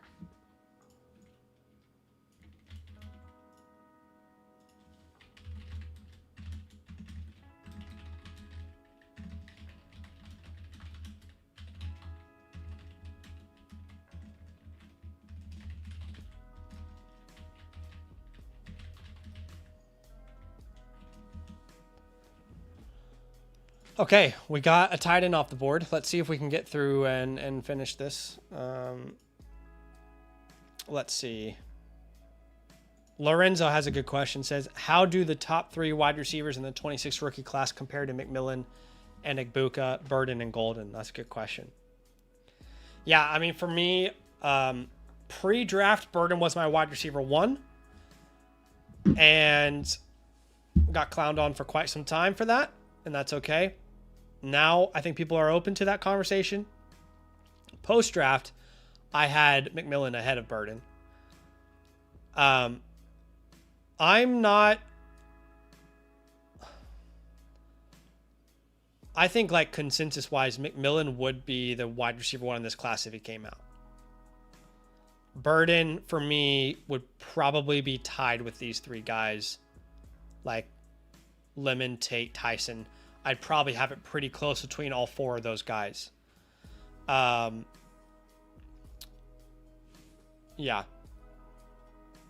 And Igbuka would be in that tier as well. All right, let's see.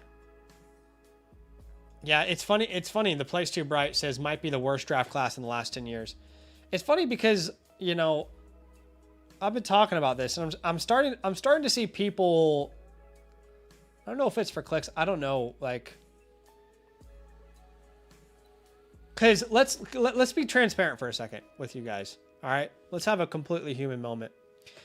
Just so you know, I feel for me the fact that this class is terrible is not good for Dynastyland football as a company. All right, because the more interested you are in the rookies, I mean, the better we're probably going to do. That's just facts. Let's call a spade a spade.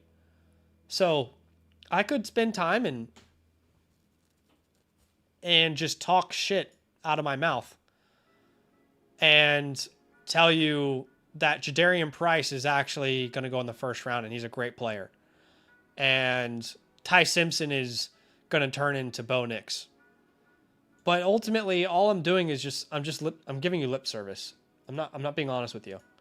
So I think it's okay to say, while we have no idea what can happen, this class doesn't look great compared to previous classes. Someone here says, it concerns me with the 27 class. People are certain the only outcome is generational. And for most, that is the only possible outcome.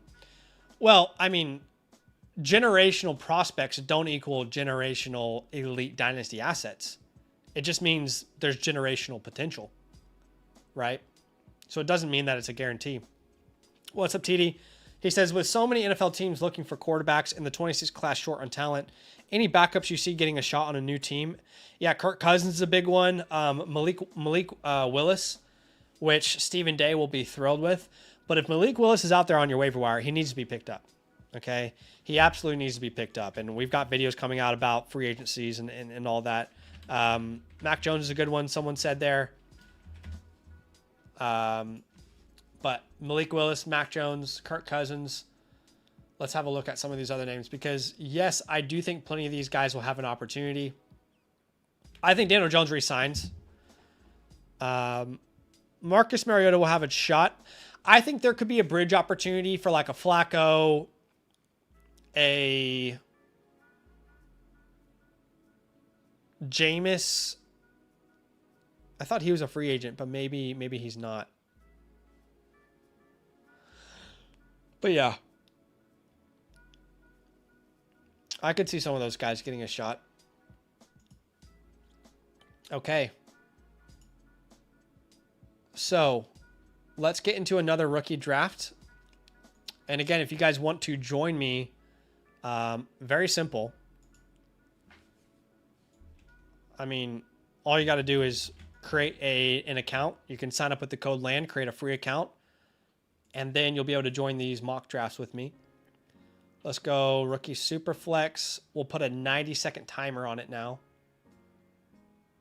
And honestly, I think we go 2 rounds. Yeah, three is too much right now. 3 is too much in a good class.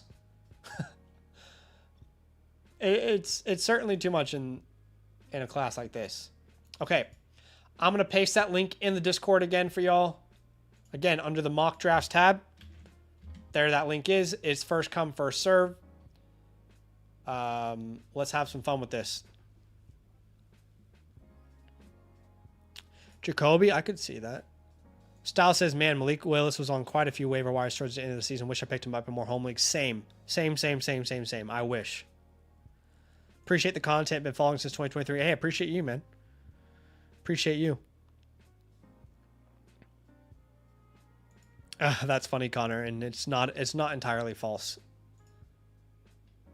Yeah, it's not entirely false.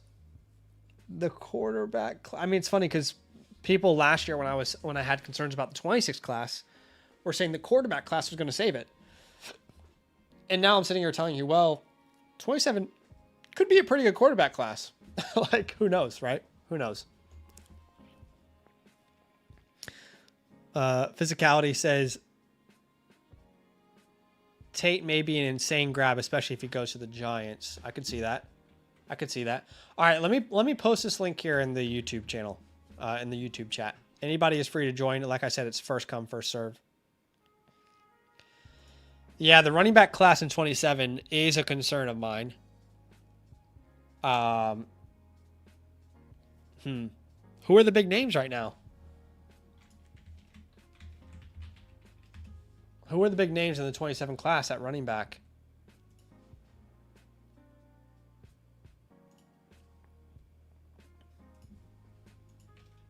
Isaac Brown actually looks pretty good, to be fair.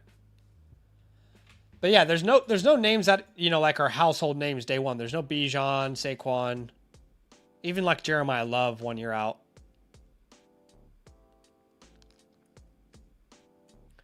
So I don't think that's like a crazy take there. At wide receiver, obviously, this is hilarious that they have Jeremiah Smith at 28 versus Ryan Williams at 4. But a lot of these prospects are looking really nice. I mean, look, transparently, I don't think the 27 class is... Like, when we were talking about the 2024 class, the hype was insane, and I think it was justified. I don't know if we should have the same exact hype for the 27 class. I could be wrong. Like, maybe this is a fair assessment. Maybe you guys are making some fair points. Maybe it's not. I think it's better than this class. That's a good point. Quarterback will probably decide the fate of it. But yeah, maybe it is fair to say the hype in the 27 class is a little too much. Hey guys, if you want to join this rookie mock draft with me, I'm pasting the link in the chat. I'll spam it there. We've got, was it 5-6 spots available? Let's fill this up and we'll do one more. What's it now? 1, 2, 3, 4, 5. 5 available. 5 spots available there. 24 class was generational for sure. Yeah, that's fair. Chasing Breakers running back class could get beefed up by 2025 or 2026. 1 spot left here, and it's full. Let's jump in. It's a 2-rounder. It's a Superflex rookie mock draft. All right. Mike is up there at the top, and he goes Jeremiah Love. No surprise. Can we not... Look, this is me reaching out to everyone in the community. Can we not fight about Jeremiah Love? Can we all just agree that he's the unquestioned 101? He would have had a chance to be 101 last year. and just leave it at that, because it's not going to impact anything else. You know what I mean? We don't need to argue about like the semantics of, you know, well, is he Saquon Barkley level? I mean, I don't think so, but we don't need to argue about that. Logistically, we're all taking the same steps. All right. Okay, Tate at the 102, Lemon at the 103, Tyson at the 104. You know, I heard a lot of people asking this question. I saw a lot of people asking this question. I do think it's worth having a conversation around. Mendoza. Some people ask the question, like, do you think it's worth, with how much you like Mendoza, do you think it's worth him going at the 102? Well, I'll say this. In my latest rankings, he is in the tier that involves the 102. I don't have him ranked at the 102, but I have him in that tier. The 102 to the 105 I view as one tier. I like Mendoza more than I liked Cam Ward last year as a prospect. So look, I don't think it's crazy. That's what tiers are for. I think they're fluid. That's why I'm telling y'all, if you got the 102, I'm looking to tier down if I can. Sadiq going at the 107, man, it feels too high, but I understand why he went there. For the sake of science, I'm going to take Concepcion again. And I just want to see what happens here at the 109. Chasing Breaker says, my biggest question is what kind of quarterback can you trade the 102 for? Yeah, we'll talk about that in today's video. Well, I'm recording a video today, but it will be out on...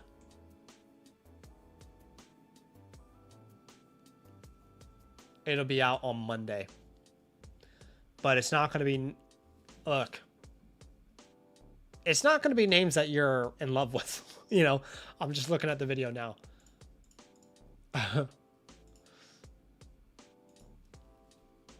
Okay, Jadarian Price at the 109. I don't think that's crazy. Jonah Coleman at the 110.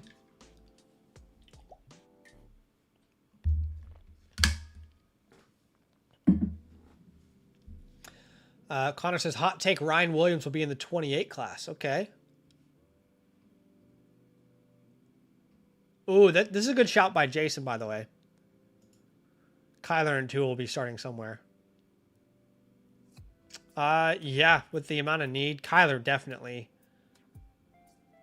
Honestly, I don't mind buying in on Tua this year with how weak these seconds are. Like, if I can throw a late second to a Tua owner, I really don't mind. And I'm, you know, just hoping for like the Baker Mayfield, Sam Darnold career arc. You know what I mean? Like, I actually really don't mind that.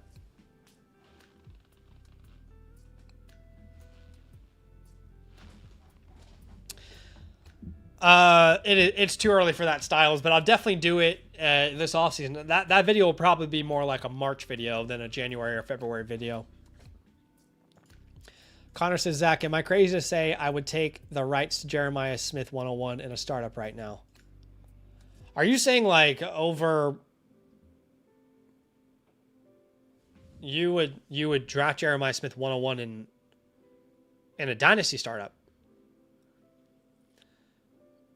I think it's crazy. I think it's crazy. But I'm not going to tell you not to do it if you have that conviction. But yeah, I think it's crazy. I mean, I don't think I will put Jeremiah Smith. Yeah, I mean, let me look at my rankings real fast. Like, if I had to... This hypothetical, by the way, is probably pointless, but just for the sake of this hypothetical, I don't think I would take him over at least the first 11 players. There. I think maybe you can make a case around like a Amon-Ra. But I'm not taking him over at least the first 11 players. I don't even know how I feel about taking him over Justin Jefferson. It's not that I doubt him as a player. It's just, guys, so much can happen. I mean, he can be injured this year.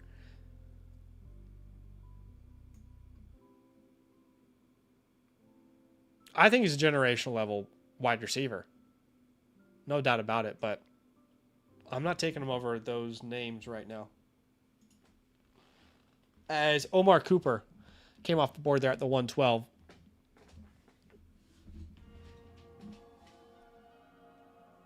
Style says, bet I remember early look at the 24 class video when I first started following the channel. I like looking a year ahead. Yeah, we'll definitely do that. And hopefully I can be more positive this year than I was last year. As well, Dante Moore comes off the board, but he's obviously not in this class. We Are Family says, I'm trying to buy Kyler, but no idea. Guy doesn't want picks. I'm considering Gabriel and Coker plus a 311 for him. Gabriel and Coker I'm not too opposed to. I do like Coker, but...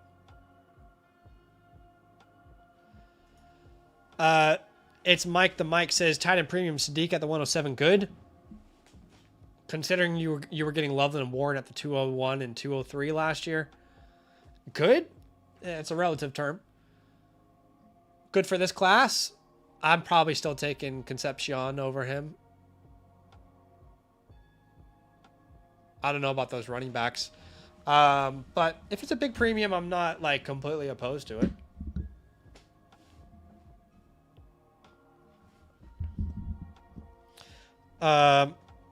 Do I think Dante Moore will regret his choice next year?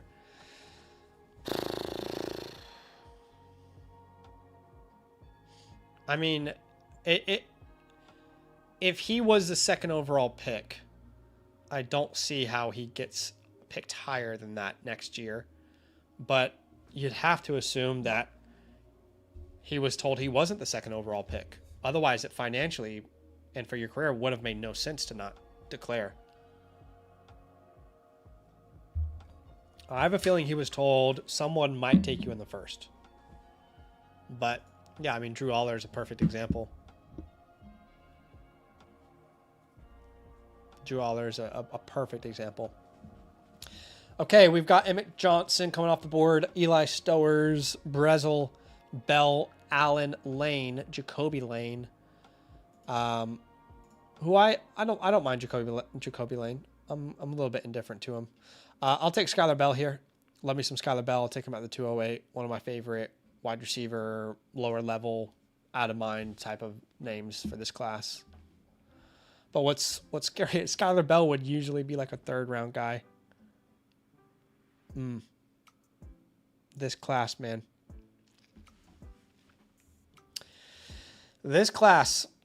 Okay, this is your last chance to enter today's giveaway. Currently 55 entries. 55 entries. All you have to do to enter is type in 2026 baby. That's as simple as it gets. And you will be entered into today's giveaway. Again, 2026 baby. If you weren't here at the beginning of the stream, I would highly encourage you to go back and watch. We went through all of our new offerings on the Flock site, both for our annual Mother Flocker members, as well as the new offerings a la carte for everyone. But we are going to give away a Playbook Priority Pass on today's stream. So if you want to enter that, this is your last chance. After this mock draft, we're going to do a giveaway. Currently 58 entries and climbing, 62 entries and climbing. Just make sure that you type 2026 baby and like the stream, and you're going to be entered. All right. Awesome. Thanks for drafting with me. How did you guys like the experience doing the rookie mock drafts on the site? It's fun because typically what would happen is this time of the year, we would have to go into Photoshop and create tags for these rookies and do it into Sleeper, and I would have to drag this image over top of a kicker. I think this is better. I mean, what do you guys think? Let me know. I would love to hear your thoughts on that. Yeah, I agree. This was much better. All right, good to hear. Good to hear. We are moving things forward. Okay. All right, let's jump into this giveaway. I'm just going to get rid of some of these tabs we don't need anymore. 70 entries. 70 entries. And only one winner. 70 entries, one winner. Let's go ahead and do it. That's a lot of names. Want to wish everyone a good luck. Okay, I wish you a very good luck on your journey here. May the odds ever be in your favor. And the winner for today's giveaway is Mick Gooney. All right, so Mick Gooney, which I need to write down so I don't remember, don't forget. Mick Gooney, Team Playbook Priority Pass. Okay, so all I need you to do is DM me on Discord. There's my username. And tell me your Flock Fantasy username, my friend, and I'm going to hook you up. Appreciate y'all for being here with us. Okay, let's jump in. There are some plenty of playbooks that we need to get done. So let's jump in and kind of hopefully clear the queue for today. We'll see, depending on how many of you guys are going to submit. But let's go ahead and jump straight in to the first reviews of 2026. Again, appreciate y'all being here. I'm excited for the year. I'm excited with the new offerings that we have. And I'll give you guys a quick little recap as we're going to jump into these. And you can let me know if you have any questions before I go full beans into them. But to be very clear, our annual Mother Flocker members get the most value they've ever gotten, okay? And you guys can actually check out the link that's in the pinned comment. Hold on, let me do this.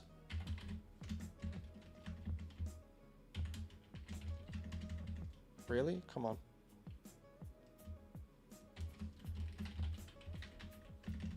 Okay. Let me put this in the link for y'all, in the chat for y'all. But again, this is for our promo code LAND annual Mother Flocker members. Okay, you're getting more than you've ever gotten before. Here's a huge list of all those things. We talked about it earlier on. So shout out to you guys for supporting, and shout out to anybody who's going to join for the first time. We appreciate y'all big time. Now, for our a la carte stuff as well, we do have some new offerings, and these are the tiers, okay? Now, the live team playbook, by default, all team playbooks that are submitted are live. If you want an offline version, you can submit that just when you're entering the text. The Playbook Priority Pass is a second tier for you. It just allows you to skip the queue, basically, okay? And Tier 3 is the big new version that we're offering here, which is the Playbook Pro Pass, which basically allows you to upgrade, and you're getting 2 playbooks instead of 1. So that is available, again, on the Flock Fantasy website. And, of course, you can't turn that secondary voucher into another Playbook Pro Pass, if that makes sense. Okay, I'm here to answer any questions at all whatsoever. And I'm excited that you guys are with me. Appreciate y'all big time. All right, let's jump into these, and you'll see the War Room invention here as well as we're going through it. Okay, Negatron. This was a review for redraft season. Because redraft season is over, I'm going to give you a free voucher to come back at any time. I'm also going to hook you up with a trade question voucher at any time and a start sit voucher for any time. Because again, I was on holiday during that period. So come back at any point. You can use it on Dynasty, redraft, whatever you want to do, my friend. What's up to go?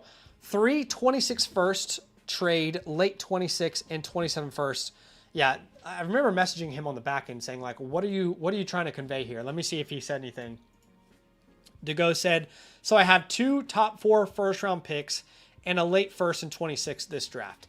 Total of 3 picks. Should I trade my late first and my 27 first for the 26 101 to get love for my running back? Okay, so essentially what this person is asking is, should they trade their late 26 first and their 27 first for the 101? If that is the question, my answer is absolutely yes. If you can lock in Jeremiah Love and all it takes is a late first in this class and a random 27 first next year, then my answer is absolutely 100,000% yes, I would do that. All right, what's up, Nate? A Dynasty trade here. It looks like Nate would send a 3rd and Jonathan Taylor for James Cook and Derrick Henry. I don't know. What does the chat think about this? I think I'm fine with this. I think I'm fine to go get James Cook and Derrick Henry. I think this is a pretty fair deal, all things considered. What do you guys think?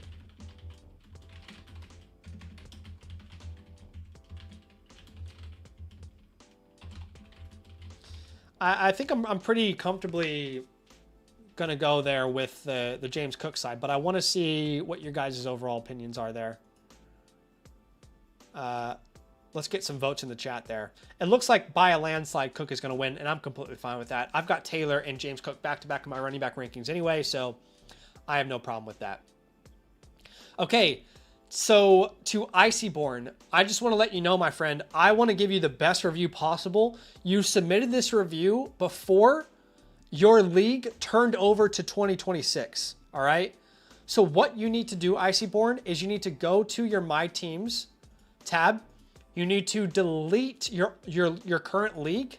You need to delete it, and then you need to add your brand new sleeper ID, because every year when the league turns over, you get a brand new sleeper ID. And the reason I'm saying that is because your league is not showing any 2026 first round picks. It's only showing 2027. So Icyborn, I'm so committed to giving you the best possible review that I want you to come back. Okay, and I want you to come back. I'm going to give you a free team review voucher as well as a free trade question voucher for your troubles. But again, the heart is to give you the best review possible. And right now I cannot see any of your 2026 picks. So at this moment, it makes more sense for you to resubmit there, my friend. All right, LeBarnes, what's up, LeBarnes? This was a start-sit question, so I'm going to give him a free trade question voucher and a start-sit voucher to come back next year at any point. I appreciate you, my friend. Jaron, I think Jaron was the same thing as the previous person. So Jaron, I'm going to give you a free voucher. Jaron, I need you to come back and submit your team. What happened is when you submitted your team initially, it was from last season, okay? So what you need to do is you need to go to the My Teams page. You need to delete your old league and add your brand new league, because when you renew your league from one year to the next, it gives you a new sleeper ID. So add your new sleeper ID. And the reason why that is so important is because right now I can only see your 2027 picks in your league. I cannot see your 2026 picks, okay? So it's really important that you do that. That way I can give you the best review possible. So I'm going to give you a free voucher. Did I already do that? Did I already give him a free voucher? Does anybody remember? And again, the reason I'm giving that free voucher so you can resubmit, and I genuinely want to give you the best possible review. So I don't think I gave you a voucher yet. So come back and resubmit that for me, my friend. Layer Trops. I tried to explain this on the back end with the text message. I don't know if you saw it, but you're submitting this for a team review. However, you submitted it as a super message. So if you guys are going to submit for a team review, you have to click the team review button. And the reason you have to do that is because I can't see, when you're submitting a super message, all I can see is text. I can't see anything. I can't see anything at all whatsoever. All I'm seeing is text, okay? So I'm going to give you a couple trade question vouchers, a couple start-sit vouchers for next year as well. I'll give you 4 vouchers in total. But come back, send me a message on Discord if you have any questions, because I can't review your team. There's nothing I can see there. Chasing breakers. Okay. Granite had a question. Would you trade Drake London and Chris Olave for Puka Nacua? It's a start 11. It's a start 11. So remember, in a start 11, you would have to start somewhere around 6 wide receivers, or that's how many you could start. Up to 6 receivers. What do we think, guys? Drake London and Chris Olave versus Puka Nacua. If it was a start 8, I think it'd be a no-brainer. Start 9, it's a no-brainer. A start 11, that's a tough call. I do love me some Puka Nacua.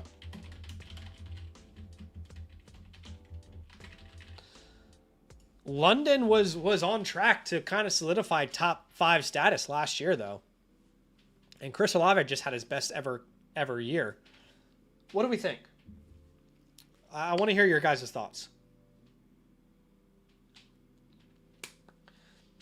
Again, like I said, if this was a start 8, start 9, I'd be Puka Nacua easily. With it being a start 11, I mean, I'm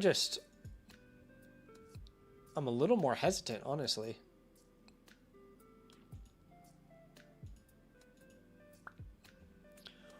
That would, I mean, you would lose Olave and London, but you'd have Neighbors, Puka, Rice, Addison. I don't love your receiver room if you make this move. And you have no picks in 27 outside of that third. I kind of lean towards holding here. And the chat, 62% of people prefer the London side as well.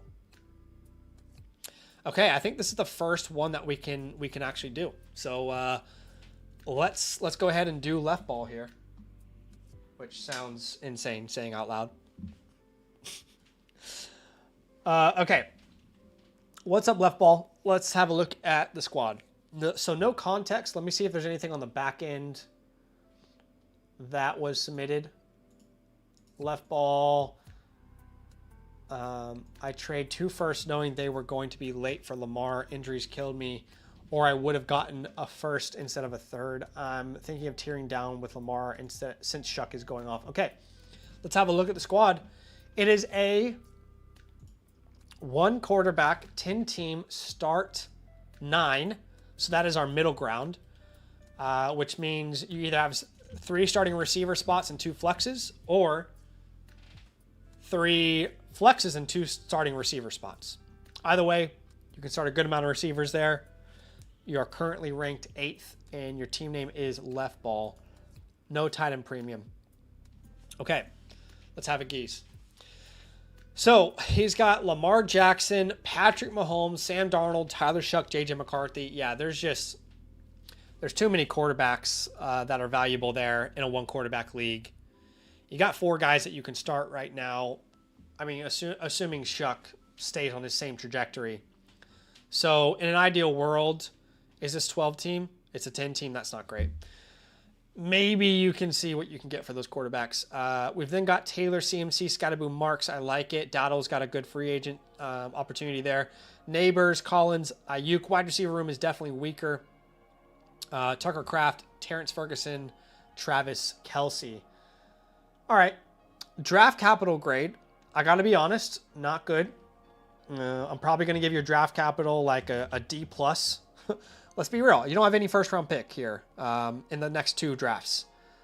So you've obviously used those picks to try and build out a more complete roster.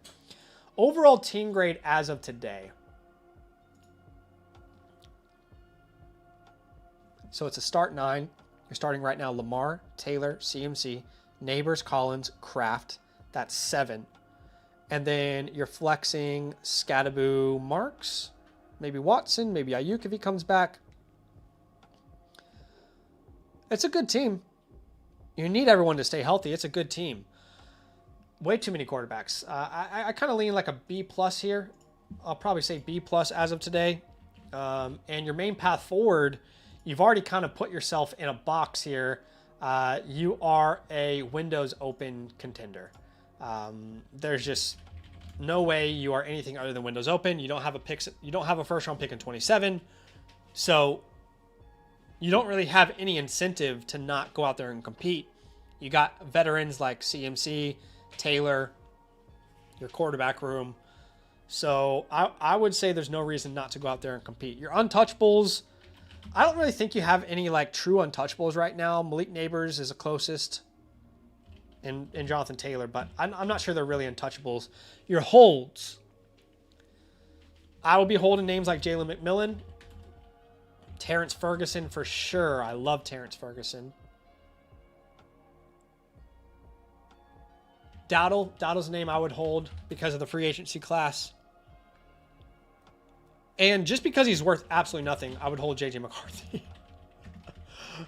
So those are your holds there. Easy drops. You can drop Ty Felton if you need to. You don't have to. And you can drop Savion Williams if you need to. Again, you do not have to.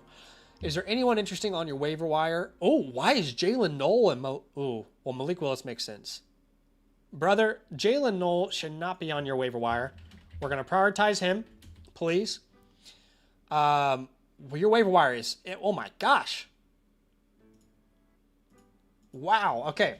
Well, look. You don't need quarterbacks. But Jonathan Brooks, Sean Tucker, Tank Bigsby, none of these guys should be on the waiver wire. It is a 10 team, so I guess I get it. But Jonathan Brooks has got to be picked up. He's got to be. Sean Tucker needs to be picked up. Tank Bigsby need to be picked up. I haven't even looked at your receivers. Let's just keep it at null for now. Juwan Johnson's out there. I mean, he should definitely be rostered as well. So I would pick him up. Look, I'd probably be willing to drop Judy if you need to make some of this happen. Honestly, if McCarthy's worth nothing, some of these guys might be worth more in a one quarterback league. Giddens, you might be able. I don't really want to drop Giddens, but there are more valuable players in the waiver wire. And then hopefully you find out about Mixon. Mixon's a droppable name depending on what happens here in the near future. But yeah, I think that's all admin. So what we will do next is let's jump. It is so funny that this is the first war room that we're going to do. I genuinely find this hilarious because you have, how many picks do we have? You have the 308. That's all you have. So it's hilarious because obviously this new product that we're rolling out is called the War Room, and it's all about helping you, come up with a plan for your rookie draft. But it's hilarious that you're going to be the first time we showcase this, because transparently, there's really not much to do with your rookie picks. But let's have a look. You guys can imagine, just use your imagination, how awesome this would be if this guy had draft picks. But let's have a look. What can we do with the 26,308? Transparently, it's worth nothing. You also don't have many spots in your league anyway. Like, you already got you got guys on the waiver wire that are going to be more valuable than the 308 anyway. So honestly, the 308 on its own is worth nothing. I think what you need to do is try and you need to attach this 308 with your 27 second and then see what you can get from that. Okay. So the goal there would be to land a productive vet. All right. So that would be your ultimate goal. Again, it's hilarious that you're our first person that we're showcasing this with, but that would be the idea. Or like let's say a 25 rookie that hasn't produced yet. Let's say unproven. Now, this is just hilarious that we just have this new product and this is how we're showing it. But outside of that, I also want to jump to the chalkboard, obviously. And we'll have a look at what else we can do for you. Let's bring over your chalkboard here. Okay, so you've got those picks. I would say prime trade targets for you would be these vets like we had all last offseason. Devontae Adams. Let me have a look at some of these veterans. You definitely need a tight end, a wide receiver presence there. So let me have a look. Let's look at receivers. I think that's really what you need, a veteran receiver. Yeah, A.J. Brown. A.J. Brown, Michael Wilson, Sutton, Terry.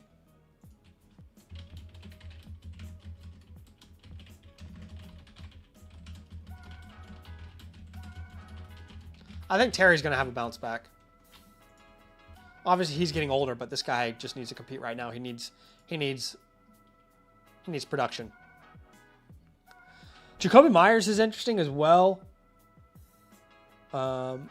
Chris Godwin, Jacoby Myers. I don't even know if Mike Evans is going to play. Chris Godwin, Jacoby Myers, Parker Washington.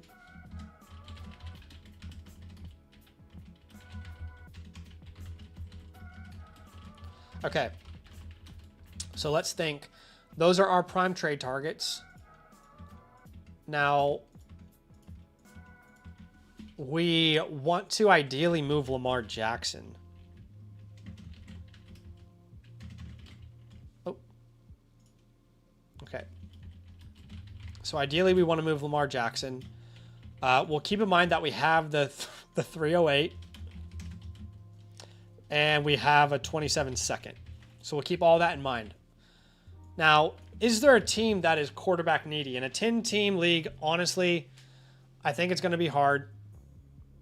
Okay, Left Ball says, I formatted it all wrong. It's a super flex league. I don't know where to begin. I have Knoll and Brooks. They aren't on the waiver wire. What? Okay. That's weird. Let me submit this to the dev team. Hold on. But have you refreshed your league? As in, because you have your picks, you guys have transferred to the next year, right? Left Ball?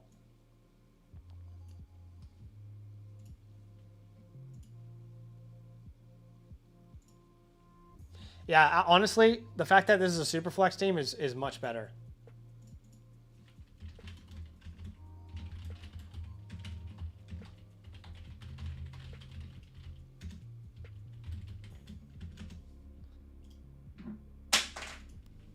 What the hell? Oh. Okay.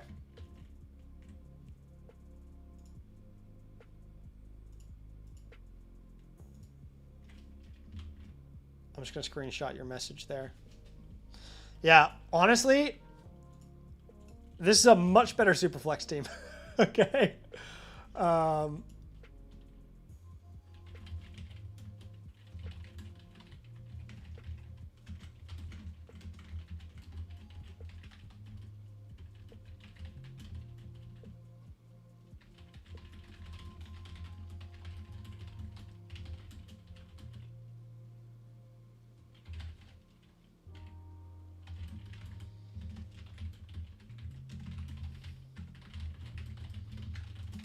Okay, don't worry. We're getting all the little kinks out as we start, looking at your teams this year.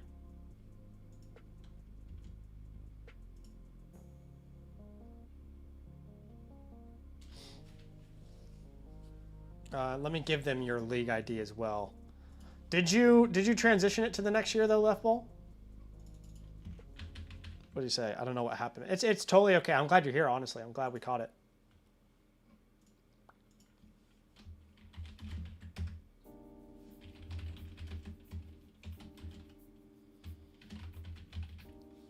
Okay. All right. Well, going back and grading this team, yeah, you're in a much better spot, honestly. So it's a start 11 Superflex. So that is actually a different category for us. Start 11 Superflex is rolling deep. Because you are start 11, right? No, this is start 9. Sorry, start 9 Superflex. Meat and potatoes. Okay. We're on the same page. We're on the same page.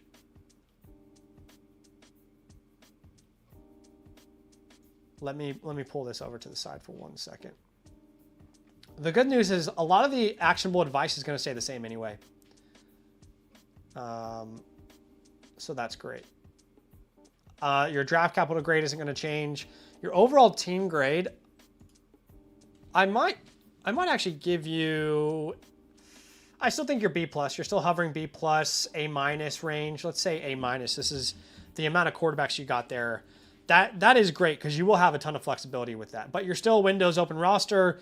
The untouchables will now be more like your Lamar Jackson neighbors, but we are going to try and tear down from Lamar Jackson, so that's okay. Okay, cool. All right, we're on the same page here.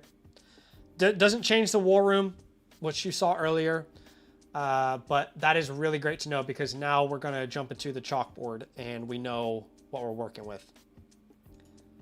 Okay. Honestly, you're in a much better spot, dude. A much better spot. Okay. Left Ball says, first time doing this. I've been doing nice for a while. I think I get rid of Lamar. I should wait for a value. Yeah, this is what I was going to suggest to you. Like, I want to look at those options with you, and I will. But you're not going to get Lamar prices of last year right now. I mean, we got to be realistic about that. You're not going to get Lamar prices last offseason.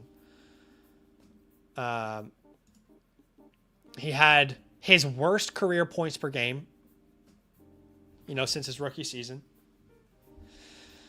Completion percentage was down. Rushing, numbers were all down. So people still value him because of the, just the vast history of success. But people are going to start using the narrative of him being older and, whether that's right or wrong, his value, all I'm trying to say is his value is not exactly the same. I think you knew that already, though.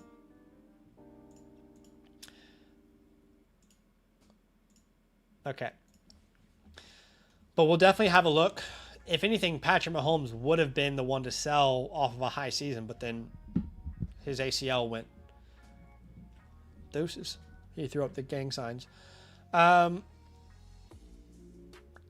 Okay. Cool. Well, let's have a look at some of the worst teams at quarterback. This guy's ranked 8th. He has Knicks, Prescott, Stafford. He's probably feeling fine. This guy's ranked 10th. Okay, so Baker, Stroud, Penix. This guy surely would be interested.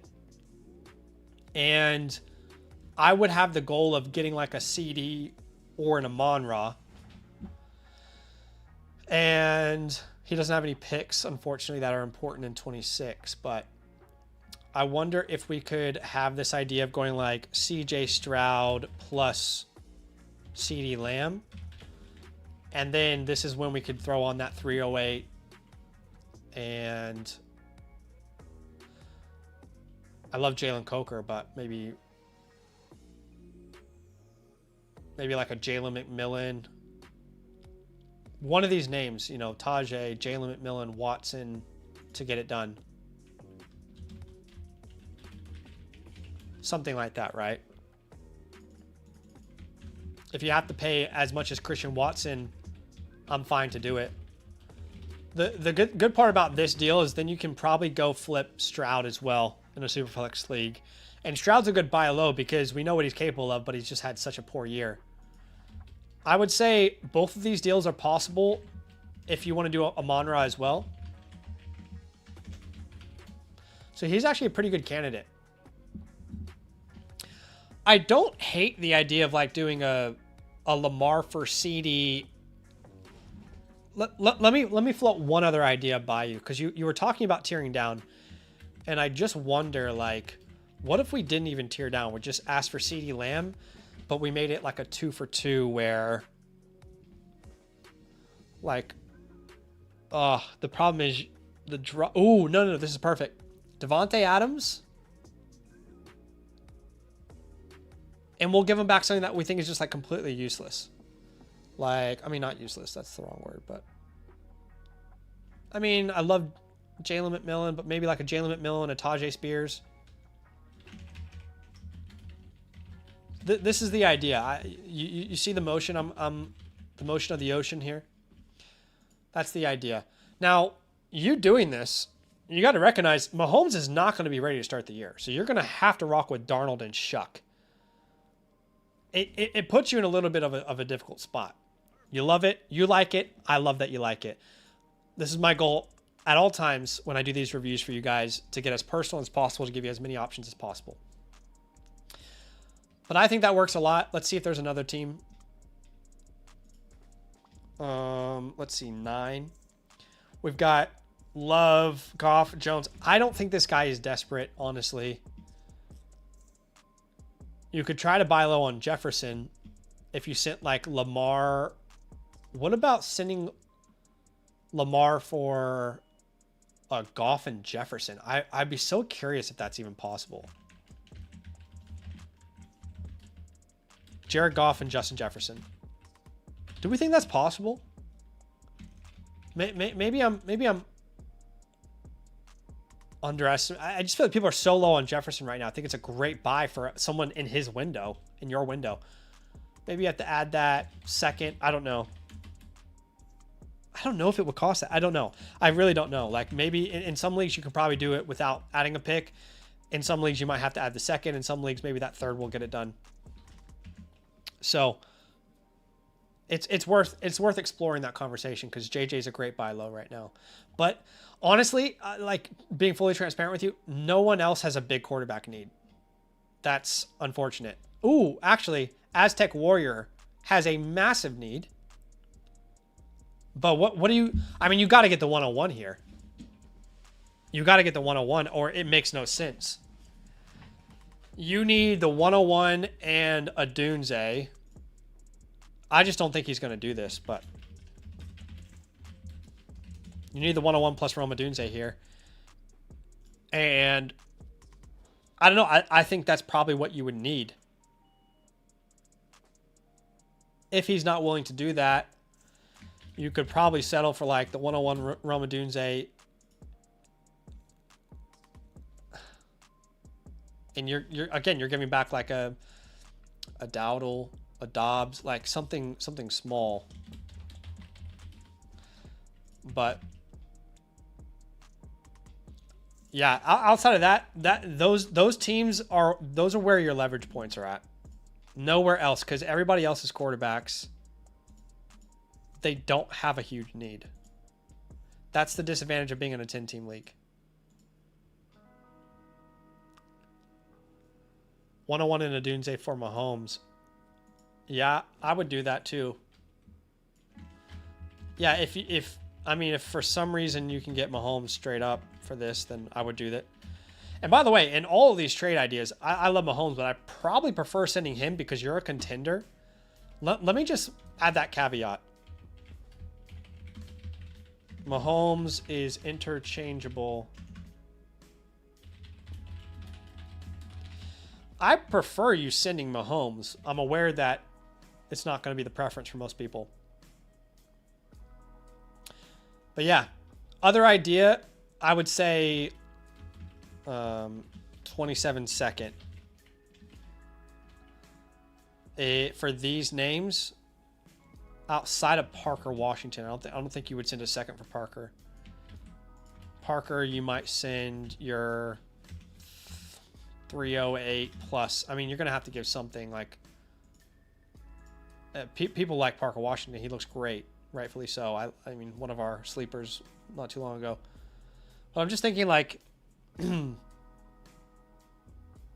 you throw Parker Washington and Travis Kelce, or Parker Washington and Rico Dowdle? Or sorry, 308 and Rico Dowdle. So again, those are some ideas. I would love to hear if you have any other questions for me, left ball, but I think that's a pretty complete review there for you, my friend. Again, I'm sorry that your war room wasn't that entertaining, but you were just a very unique team that that did not have draft picks to work with. But you guys can see the appeal of the war room, right? Can you guys still hear me? My PC just fell off its holder. Okay. I was like, oh no, did the stream just crash? Anyway, yeah, appreciate you, Left Ball. Appreciate you big time, my friend. You're going to get your team playbook within the next, I'd say like 72 to 3 to 4 days. And then the war room you can screenshot. But I appreciate you, man. I'm going to get to this trade and see if you have any questions. Divergent FFB says, have the 101, 105. Oh, a lot of firsts. Best wide receiver is Hunter. Guys, would you send the 103, Amarian Hampton, and Luther Burden for Bijan Robinson? Appreciate you, Left Ball. Thanks for the love, man. Thanks for showing some support. All right. What do we think, guys?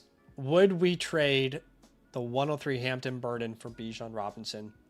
I mean, I am the wrong person to ask. I have got to be the highest person on the site on Luther Burden. He already has a 101. So if he makes this deal, he gets Jeremiah Love and Bijan. But then his best receiver is Hunter, as in like Travis Hunter. Oh, I don't know that I like this one. No team linked. What do y'all think? Oh, you guys can't see the bottom after Marion. Let me change that. Here you go.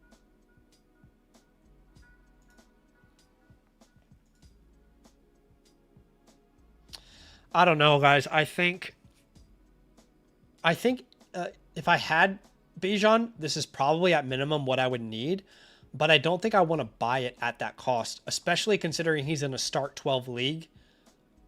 Quality starters are really important. You know, if this is a start 7, start 8, it's a no-brainer. I think I'm keeping the package here. And the fact that your best receiver is Travis Hunter, it sounds like this is the class where you have the 101, and then you use a 103, 105 on a Lemon or a Tate or a Tyson, and you're starting to build that room anyway. And then I probably use those 107, 108s, 112s to make some trades. I mean, there's absolutely no way that he accepts this, but if you can counter it by removing Hampton and adding your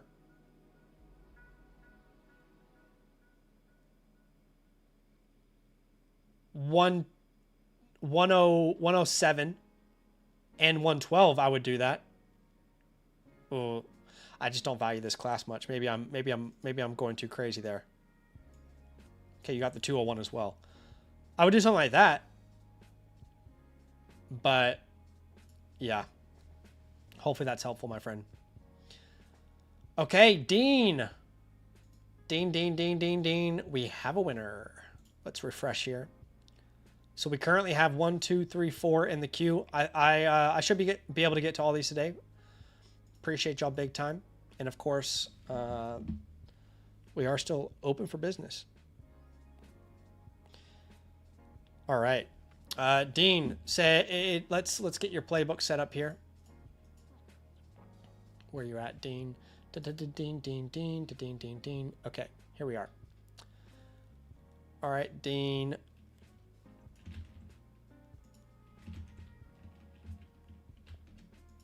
Where are you ranked? Your team name is Dean KM, and you are currently ranked 3rd. I'm just going to do some admin real fast. You're in a 1 quarterback, 10 team start 11. Interesting. That is a very big lineup for a 1 quarterback league. In fact, that's about as big as it gets. We don't really see any leagues that are bigger than that. So that's awesome. Let's see. Currently, the site ranks your quarterbacks 3, your running backs 10, your wide receivers 1, and your tight ends 6. Okay. Let's have a geese. He says, working on a trade for either Pitts or Fannin for a 27 first with CDs. He wants to see new coach and where Pitts lands before deciding. I mean, I'm glad you're asking this question. I would not send a 27 first for Kyle Pitts. This is a non-tight end premium league. Oh, you're going to get a first. Oh, then awesome. Yeah. Okay. Sorry. That makes sense. That makes a lot more sense. All right, 1 quarterback, like we said, start 11, which means you can start up to 7 receivers. Damn, son. Up to 7 receivers. All right, so our starting lineup is probably Daniels, Brees, Javonte, Neighbors, Burden, McBride, and then you still have, come on, quick math, 5 players to start, which would be Marvin, Hunter, DJ. Actually, you'd probably start Fannin and Pitts over some of those names. Point is, well, for a non-tight end premium league, you're a little too tight end heavy. Not a bad team. Lacking a little bit of that top end talent at the running back position. And outside of Jane Daniels, your quarterbacks are a little bit up and down. Yeah, I mean, my overall initial thoughts are just, you've got your picks. I would say overall B-flat team. That's how it would feel right now. I would give you around a B-flat. Your draft capital grade, a B-flat as well, because you've got the 106, middle of the pack, and you've got your picks for 27, middle of the pack. Main pathway forward. I hate that you got the 106 with Dante Moore deciding to come back to school. That 106 is now outside of a tier for me. It once was. Well, again, thinking about his starting lineup, do we think he can compete? It'd be Daniels, which is great. Brees Javante, which is great. Neighbors, Burden, McBride. That's all great. That's your 6. That's your core 6. But then you have to start 11. So that means Fannin and Pitts would be starting for you at this moment. Hopefully Marvin and Travis, and then DJ. You've got enough there. Ayuk should come back. Shakir and Johnston are like startable names. I think you're a sleeper. I think you're a sleeper this year. You're gonna need, you know, things to go your way as far as injuries, but I think you're a pretty middle of the pack team that a couple moves and you could be right there in the mix. You know what? That's fair, James. That's a fair reminder there. All right, untouchables. Trey McBride, obviously. And let's say Malik Neighbors. Your holds. I think JCM is a hold. I'm so curious to see what Washington does in free agency here. Caleb Johnson is clearly a hold. There's no reason. I can't think of a single reason why you would sell him right now. Javonte Williams is a strong hold for me. And I would also say the same thing about Brandon Ayuk. I want to see where he goes. Easy drops. You got plenty of easy drops here. Isaac Corindo, who was so fun to watch, and then his job was taken away. Snatched his chain. Jalen Lane, you can let go of if you want. Look, if you're gonna trade Pitts or Fannin for a first, you can keep Gunnar Helm. In a one quarterback league, I'm not so certain you really need to keep Bryce, but you would rather trade him for something, right? Braylon Allen is a name that I think you could let's just keep to Horrendo and Lane right now. Those are your obvious drops. On the waiver wire, your waiver wire is butt-ass naked, my friend. I mean, Estime is interesting, but I don't think he's a starter, and Treylon Burks is interesting, but again, I'll put them there, but I really don't think that you need to go pick them up. I wouldn't really drop anyone on your team. Okay. I'm just making sure I'm following. Let's see here. Sorry, gang.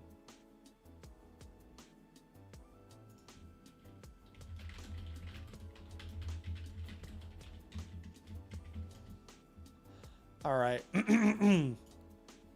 So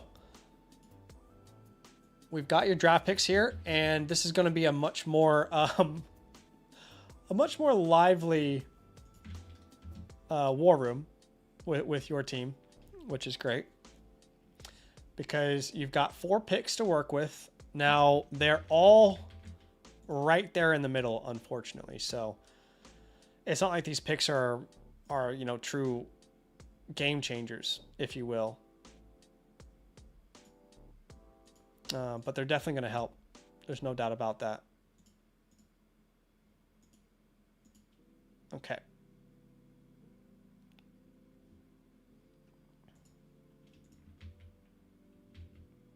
Hold on. Let me figure out why that's happening.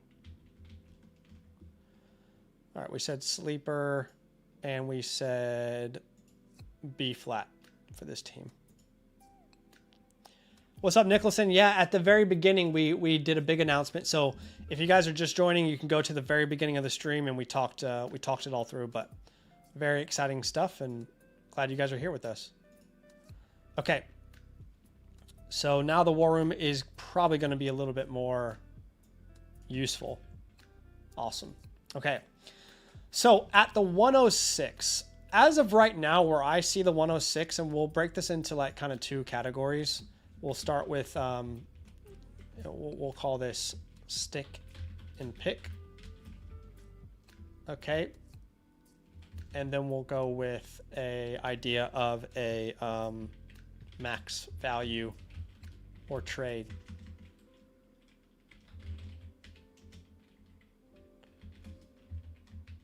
Okay. So if you're going to stick and pick at the 106, you know, names that are there for me, like Denzel Boston, Casey Concepcion,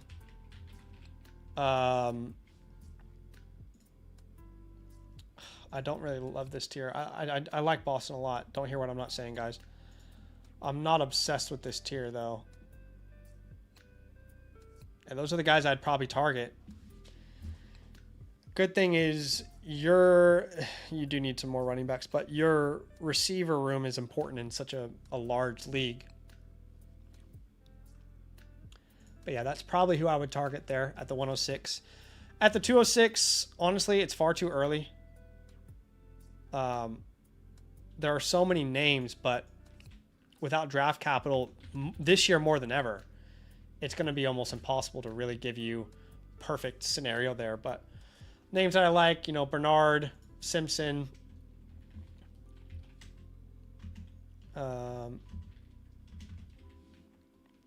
Skylar Bell, Antonio Williams, all those names there. Beyond that, you're just going BPA. Okay, so the 106. I think the 106 is a tier. And let me go back and look at what this tier is. And one quarterback, it might be slightly different to Superflex. Yeah. Honestly, I don't think there's going to be much power to trade down this year, but your alternative is to trade for players that are already in the NFL. So at the 106, you definitely have a running back need. I'd say just for the sake of, you know, what does Javonte Williams do in free agency? And even outside of those two names, you have no other starters. So hopefully with injuries, you know, you're ready to go. But at the 106, you know, is a Judkins available? Is an RJ Harvey available? Those would be the names that would instantly, you know, come to me. Again, Quinshon Judkins, RJ Harvey. Those are the names that I would probably be pursuing. At the 206, let's see. I haven't had a chance to look at like second round values as much as I have first round values, but let me just have a quick gaze here and see if there's any consensus on these second rounders. Yeah, it's more like Blake Corum, Jalen Warren, you know, that range. Blake Corum, Jalen Warren, maybe even like a Trey Benson that you could be looking at. But beyond that, these late thirds, I think you can have like, you can throw in for packages. I would say the same for the 406. So that's the game plan I would have for your rookie draft, my friend. And that's fun that we finally get to have someone who, you know, you can see how this would logistically help a lot of you guys. The War Room, which again comes standard with all of our playbooks now. But you can screenshot that. You can use it at any time, obviously. But let's jump into your chalkboard as well. And let's think of some ideas here. Obviously, we've already looked at some draft capital ideas, but you mentioned trading Harold Fannin or Kyle Pitts, so we can look at that. I would prefer to trade Kyle Pitts, obviously. We don't know where he's playing next year. I'm not convinced that, you know, there's a chance he's breaking out and he's going to be some, you know, really productive player, but I'm not convinced that it's a guarantee. Daniel Jones, the issue is your quarterbacks outside of Jaden in a one quarterback league are relatively useless.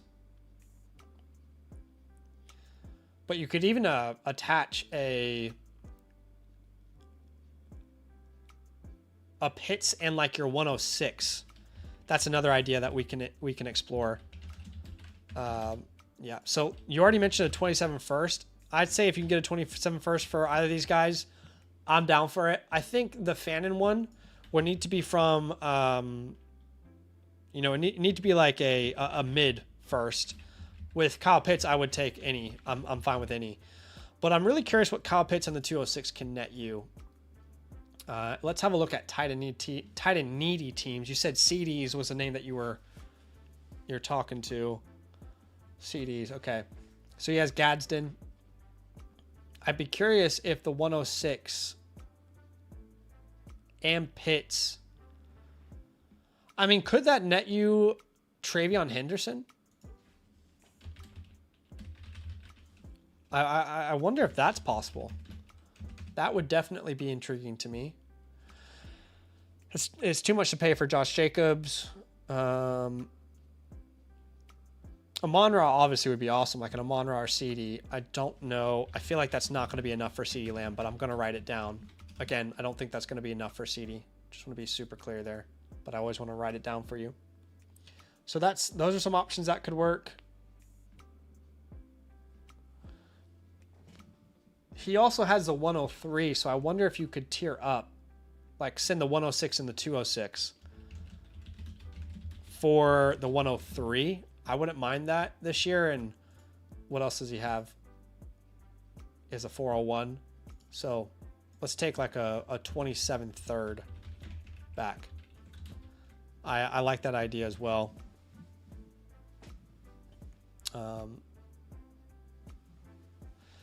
Kevin says the guy that has Judkins also has Scatterboo. Judkins over Scat. I lean Judkins over Scat. I just think he's a better prospect, but both are options. Scatterboo, you could probably get a little bit more back in return. Does anybody else need a tight end? This team could definitely use a tight end. Drake London would interest me a ton.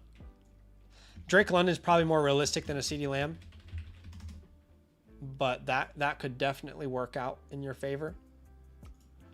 Let's see if anyone else has a tight end need. That guy's fine. Bowers, Kittle, maybe the Kittle owner, not the Kraft owner, not the Loveland owner, not the Warren owner. The Andrews owner here. Problem is, like, what exactly are you trading? I mean, you could try and trade directly for George Pickens. There's some risk there. RJ Harvey, could you do a Kyle Pitts?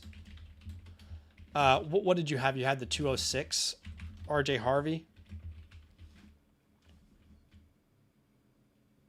I don't know. He might cost more than that. I'd be willing to send you 306 as well. I don't know. That's an idea. That's a structure that could potentially work. I mean, I wouldn't mind doing this for Kyron as well.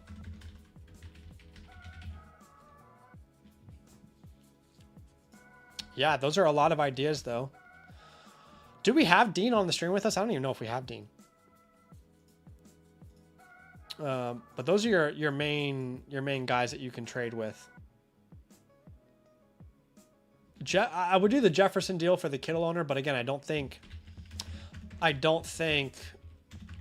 those are as realistic as these ones down here.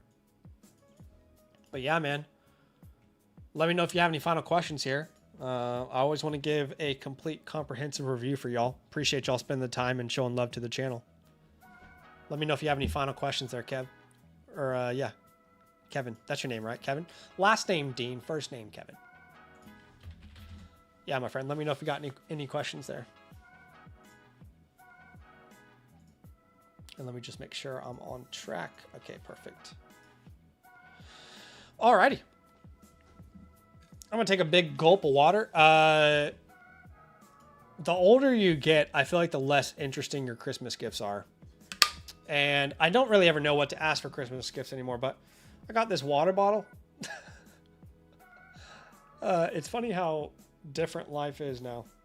Oh yeah, that water bottle's sick. I'd love to have that. This is my Christmas gift. It also like keeps things cold and stuff. There's like a smaller version of it for hot drinks. Anyway, I haven't seen y'all since Christmas. Awesome, Dean. Appreciate you big time, my friend. Like I said, you can screenshot the war room, and then you'll get that playbook within the next 3 to 4 days on the Flock Fantasy site in the message tab there. All right, G Dow. What's up, G Dow? Says, I'm in a 14 person keeper league where we keep 3 players each season. I've got a lot of guys that are solid, and there's some teams in my league that don't value 3 keeper worthy guys. He says, I also got second last year, so my picks are low, wondering who I should keep and who I should trade to get the best value.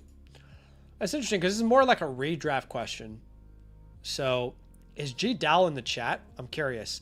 If not, I might do their review on a future video, just because I'm really in Dynasty mode right now. Let me know if they're in the chat, though. If not, I'm going to move on to NJ, and then we'll do Dowls here in the near future. Because that's less, you know, time pressing. I'm surprised you're active in a keeper league. That's awesome. You must have a very dedicated league. Okay, I'm assuming they're not here right now. So we're going to go to NJ Casanova here.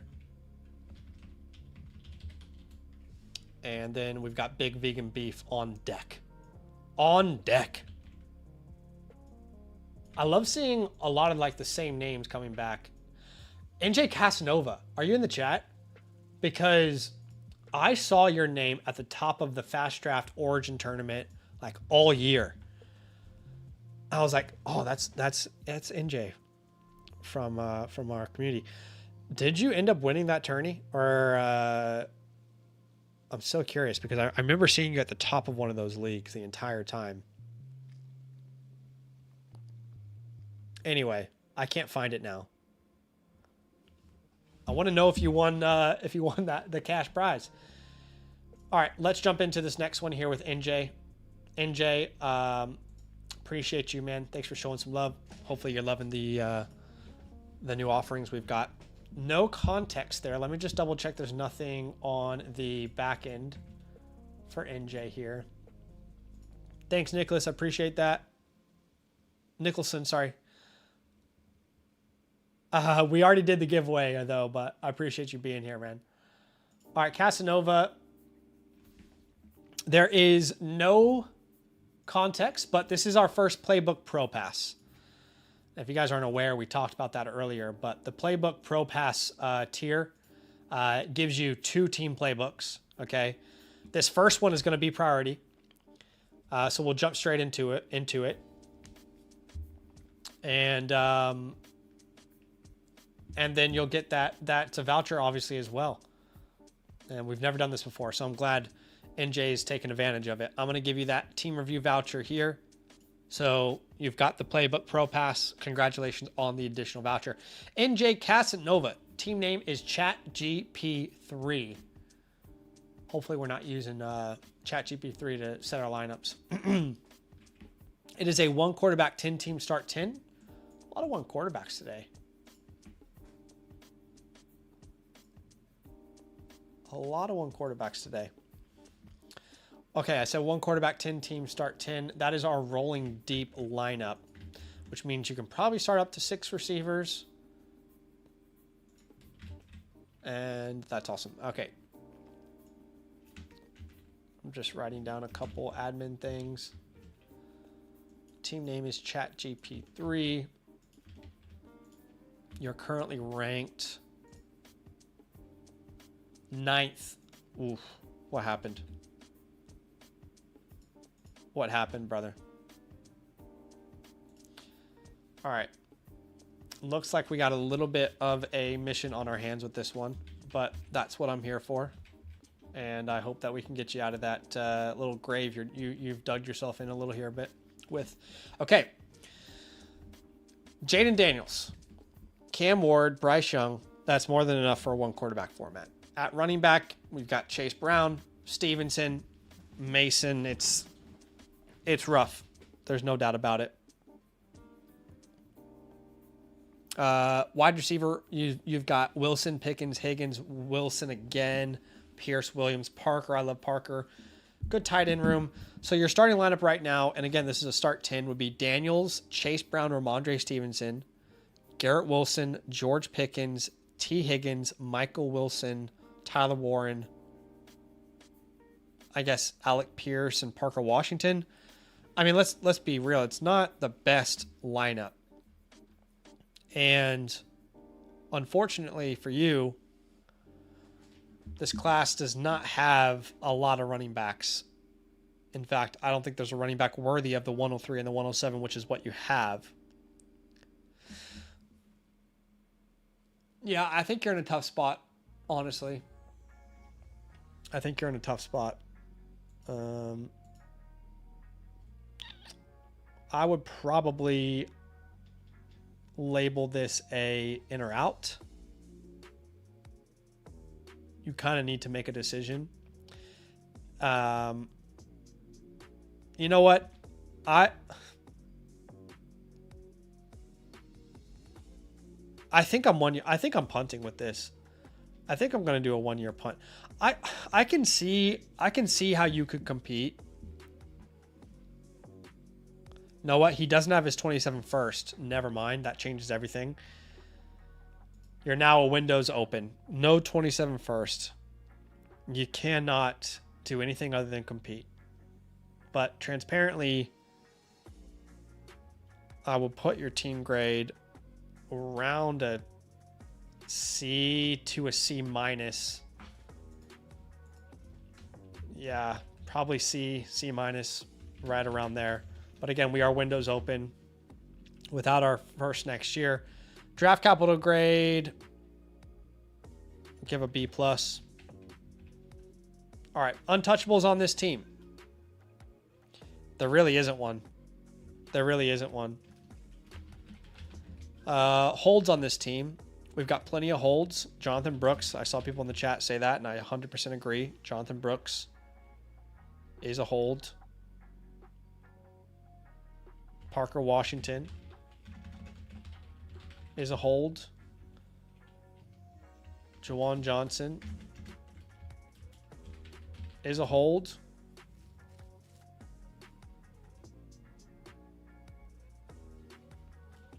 For someone who needs productive receivers, Michael Wilson would be a hold too. Easy drops. You can drop Michael Carter. He's not a starter in the league. He's just situationally was there. You can drop Devin Singletary. He's not a starter in the league.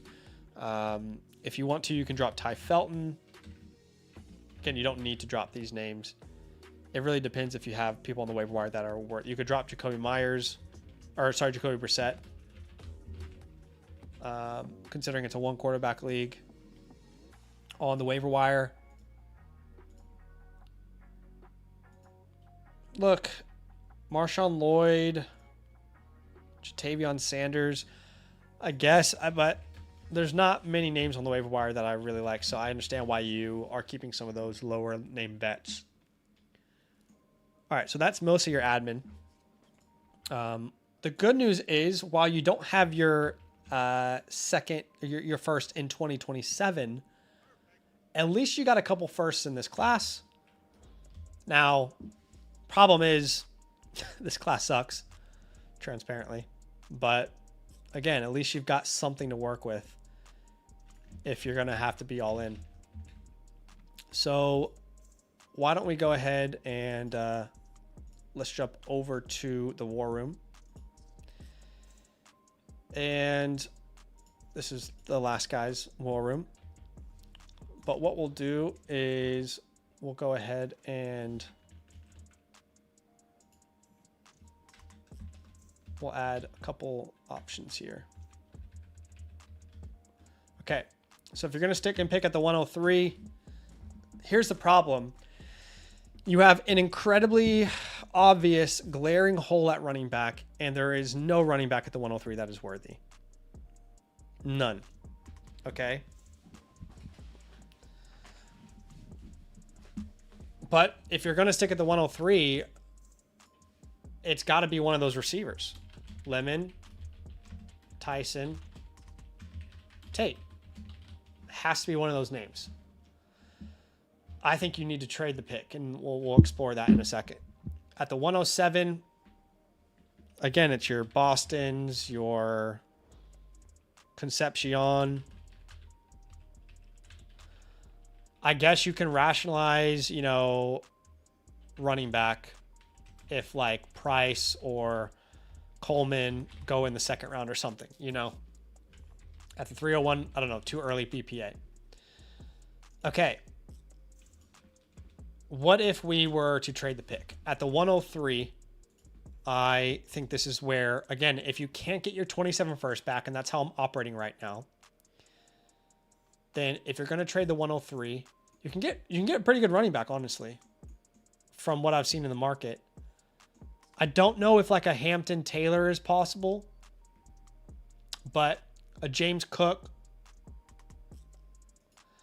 Look, I'll write down all these options. Not all these guys are going to be possible, but James Cook could be possible. A Henderson could be possible.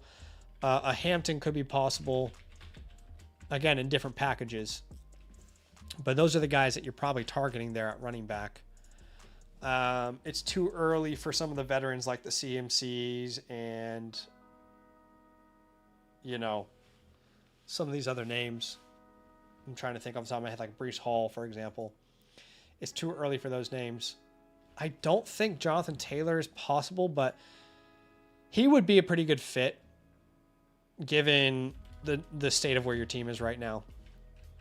At the 107, I think this is where you can get a little more realistic with some of these veteran running backs that are about to hit free agency.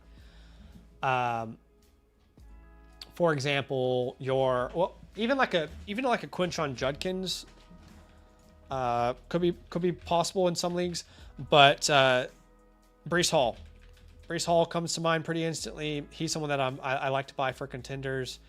Maybe RJ Harvey, CMC, Saquon.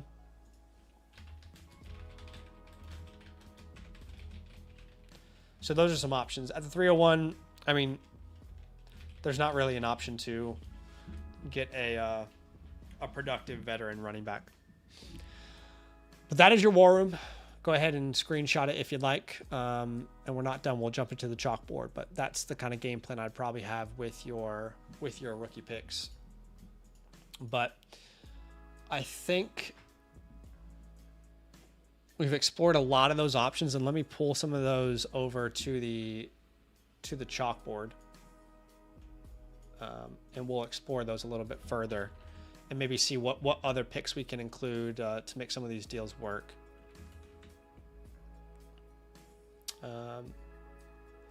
Let's have a geese, shall we? Let's have a geese. And let's cook something up for you.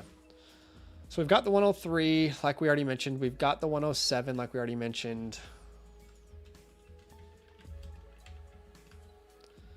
Okay. Let's have a look at your teams. So the guy who has Javonte Williams could be interesting. Javonte Williams and Ken Walker. Actually, that could be interesting. I don't want to buy Javonte yet, but if he was to sign, I would be comfortable buying him. I don't know about at the price point. Problem is like the 107. So if you're going to sell the 107, let's just say targets below. What we're also going to do is we're going to pull this 107 down. We're going to come up with some other ideas. So if you were to go for like a Ken Walker, you would need something on top. You can't just get Ken Walker for the 107. But I'm wondering if you can get Ken Walker and what about like Ken Walker and Marvin Harrison, hypothetically. And then you can send back, what was the other picks that you had? You had a 27 second, right? So something like that. I think that could make a ton of sense. 301's not going to make an impact, but that makes a ton of sense. Gives you a running back to start. Who Ken Walker's a free agent. I hope he doesn't go back to Seattle. And then Marvin Harrison, you're kind of buying the upside on him. He has Javonte Williams. I wouldn't mind right now just taking the risk and sitting a 27 second for Javonte Williams, given the situation you're currently in.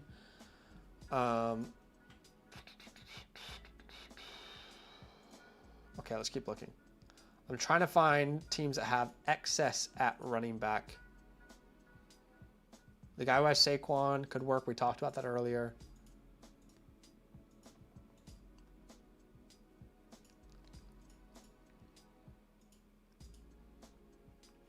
Man, someone must be hoarding these bad boys.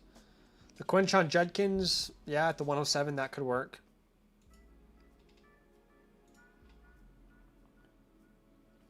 The guy who has Bucky Irving.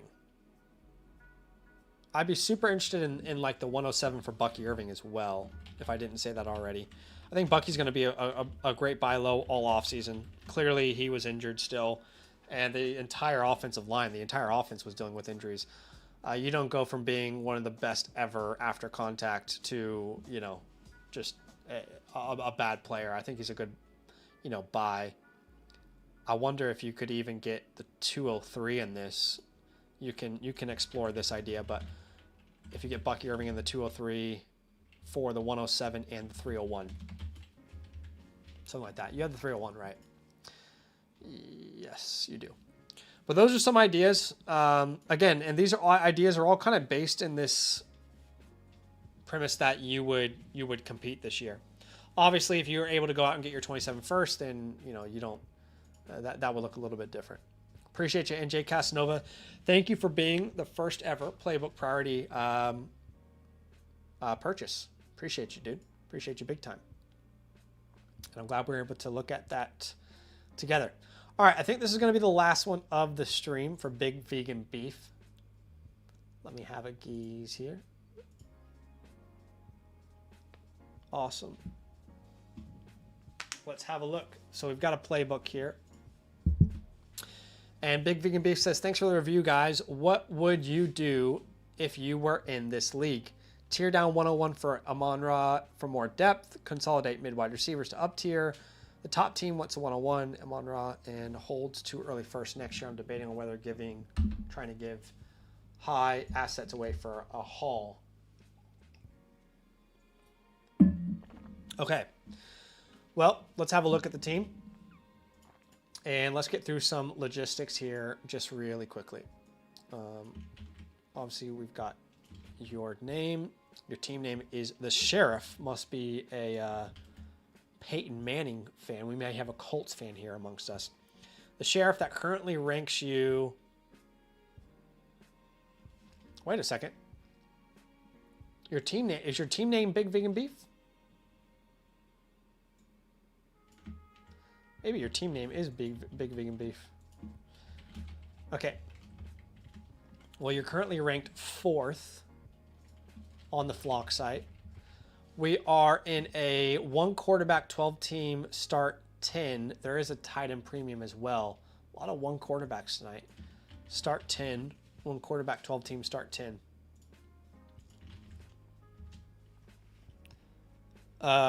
Steven is here. He says, I'm Big and Beef. Also need a quarterback with the Mahomes injury. Okay.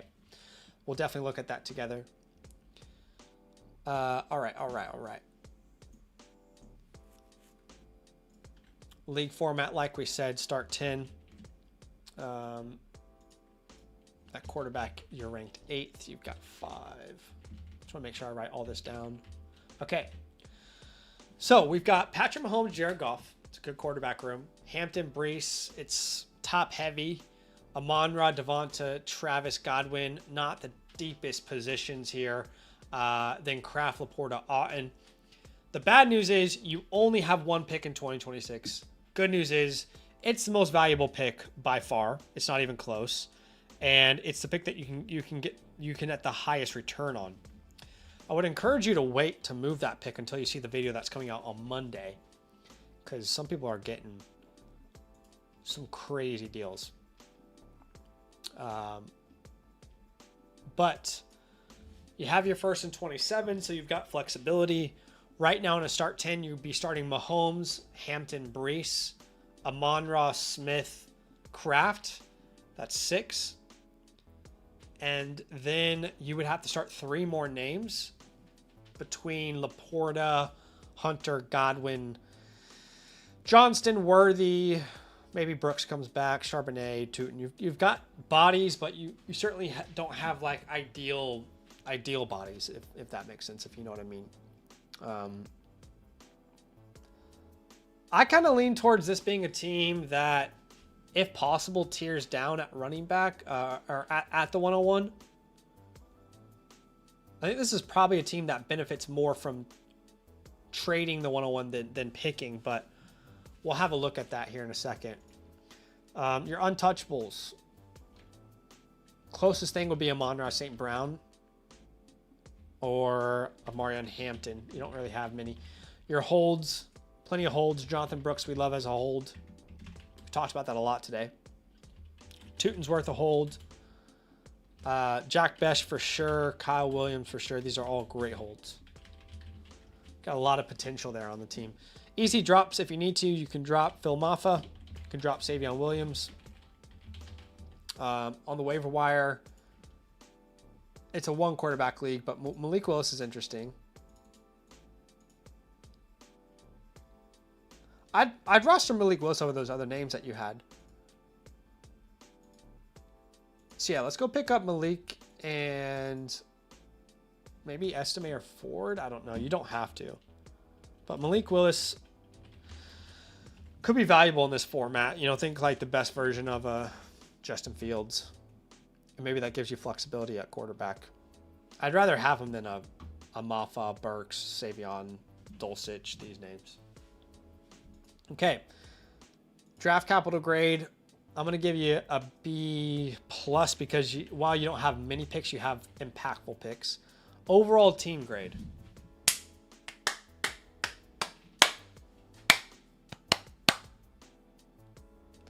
I'm not obsessed with this team. There's a lot of ifs. There's a lot of ifs. You know, if Mahomes comes back before the first 2 months. If Brees lands in a spot we love, which, you know, if Tootin can take the next step. If Brooks can stay healthy. If Travis can play receiver. If Godwin can stand out in such a crowded receiver room. If Johnston can be consistent. If Worthy can be worth anything. If Kyle Williams and Jack Besh can break out. There's a lot of ifs. Kind of too many ifs for my liking. I think if I had this team, I feel like I don't want to be in the middle too much. I feel like this is a middling team. You have your first next year, so you can be flexible. I think I would lean towards a 1-year punt. Even the fact that Mahomes is going to be out half the year. You don't know what Travis is going to...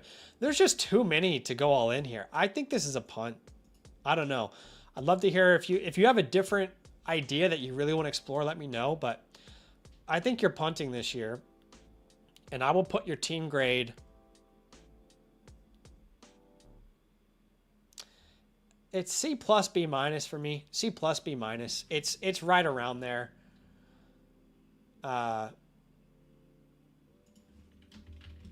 Yeah.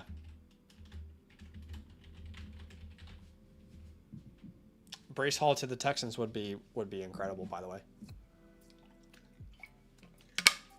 Yeah. I'm gonna go out and say I think I would punt, man. I think I would punt. Steven says, I think I agree or realize I'm not close, which is why I've been considering tearing down from the 101 or Amon-Ra. Yeah. So we'll explore that. But honestly, it's good we're on the same page because sometimes it's hard to have those conversations when people are expecting me to say, no, don't worry. You're in a great spot. You're actually in an awesome spot. It's like, but you're not, though. And that's okay to realize that. So it's good that you're realistic is what I'm saying. Okay. So we've got the 101. While it's not many picks, the War Room is still going to be very helpful for you because you can make a big impact. Obviously, if you stick and pick, guess what? I'm going to tell you to draft Jeremiah Love. Big surprise. And he'd be a great addition. I mean, let's think about your team with Jeremiah Love. Mahomes, when he's healthy. Love, Hampton, Amon-Ra, Devonta, Kraft. That 7 is nice. That's a nice 7. But, I mean, like we said earlier, how many... You're a start 10. So we got to find 3 more names. And I don't know where those 3 names are. Like, Brees, that's 1. That's good. Where do the other 2 come from? Well, probably Godwin, Hunter, hopefully. But again, there's too many questions. What about Laporta? So, yeah, it's a tough one. It's a tough one. I have absolutely no problem whatsoever just taking Jeremiah Love if that's what you want to do. Honestly, even the idea of like punting this year, Jeremiah Love still serves a purpose to punt. He really does. Because you're getting a foundational asset that you can build long term. I have no problem with it. However, to spark this punt, you could get a massive net return. And the type of deals I'm seeing which again, that's why I say like wait until the video comes out Monday to see what you can get. But people are getting hauls, generational hauls. So let's think through what that could look like. Now, if you're going to tear down from the 101, ideally you want to stay in the 102 to the 105 range and get a major plus. So why don't we explore that idea first? And let's find some teams that we could explore that idea with. So who has the 102? This guy, Bailey the Kid. So Bailey the Kid has the 102. You know, this is going to sound crazy, but the 102 and the 104 is not enough for me based off what I've seen in the market. But it's a start because that gives you what, like, whoever you want between Tyson, Lemon, Tate. You can get either of them and start to really build out that wide receiver room. I think I would need RJ Harvey as well. Actually, not Harvey, because you want to stay young. Let's say Judkins as well. And you guys might be looking at this saying, Zach, this is insane. There's no way this would ever happen in the league. I'm telling you, I'm seeing it happen. All right. If it's not Judkins, then it needs to be Marvin Harrison or something. I mean, obviously, in an ideal world, it's Olave, but I don't think that's realistic.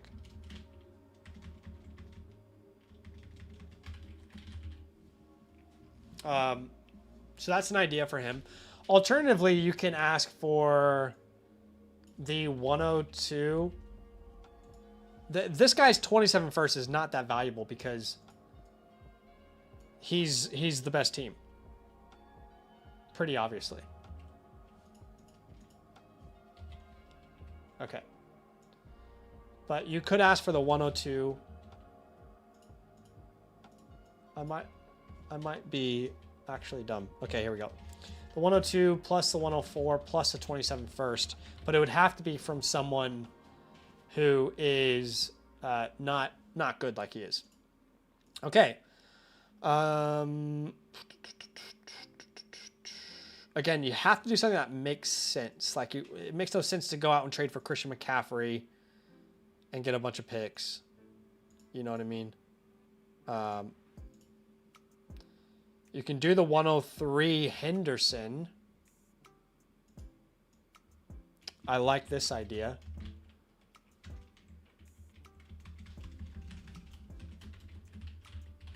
I like that. And then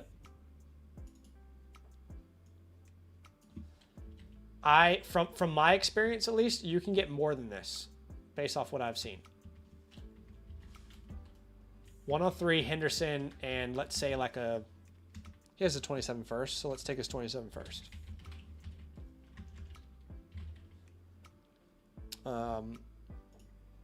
That's an idea.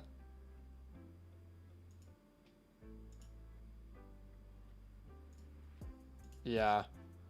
Not a lot.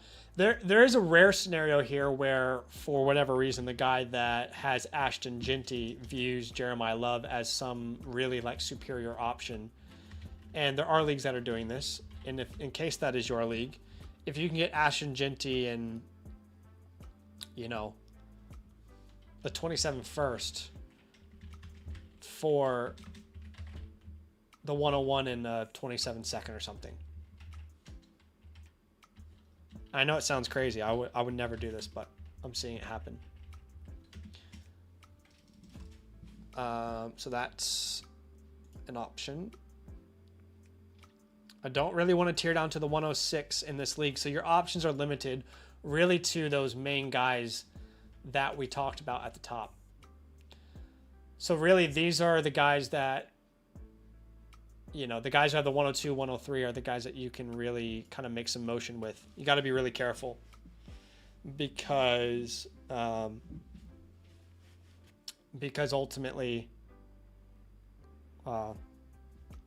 that, you know, there's not many, you need a haul if you're going to move the 101, and there's not many people that can give it to you. It's like last year when we were talking about how you could like tear down from a Josh Allen. Like Yeah, it sounds awesome until you try and do it.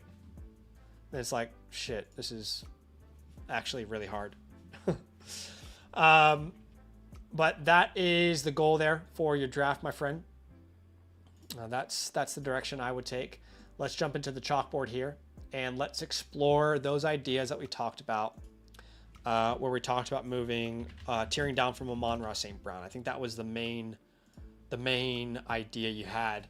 I don't think you can tear down from anyone else. So the only other thing that you could potentially do is like sell Sam Laporta if you wanted as well.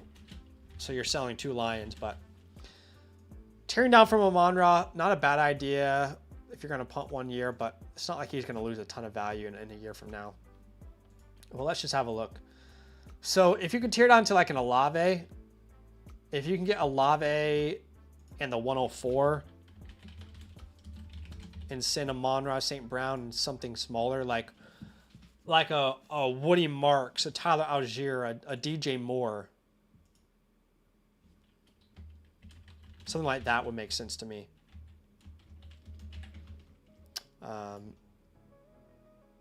I don't mind going to London.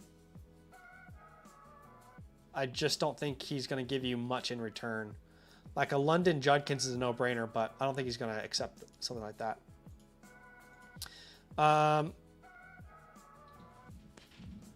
Again, tearing down from Amon-Ra. I don't mind going to a Lab McConkey and buying low on him, but it would need to be like a 27 first.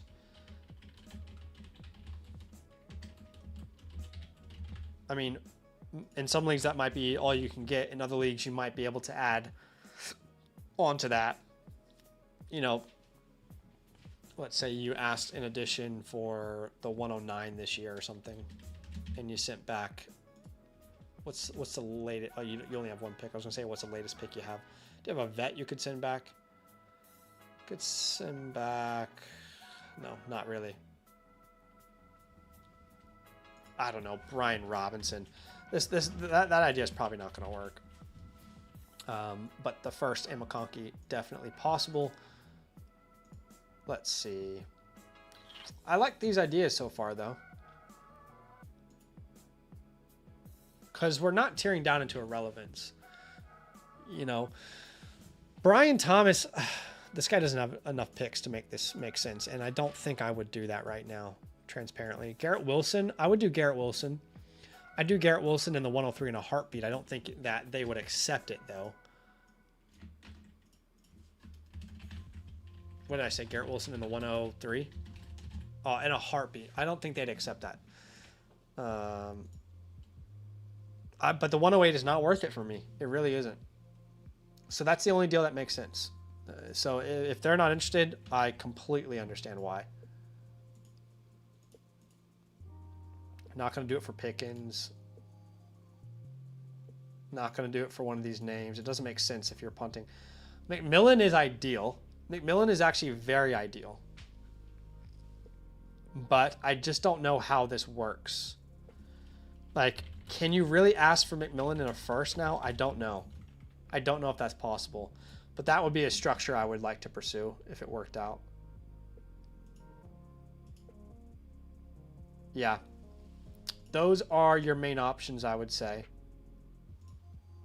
I'll look at some Laporta deals, but if I haven't covered anything that you wish I would have covered, let me know while you're watching this. Steven says, let's see.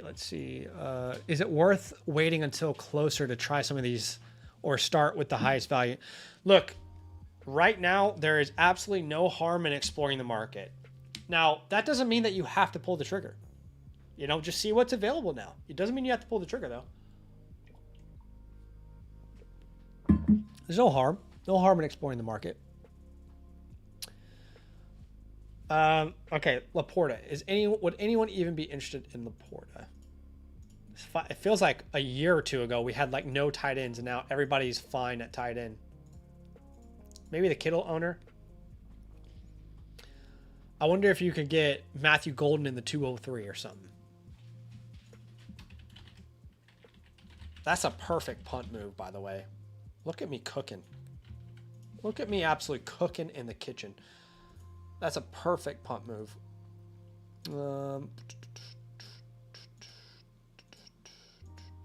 None of these guys need tight end, though. Isaiah Likely team.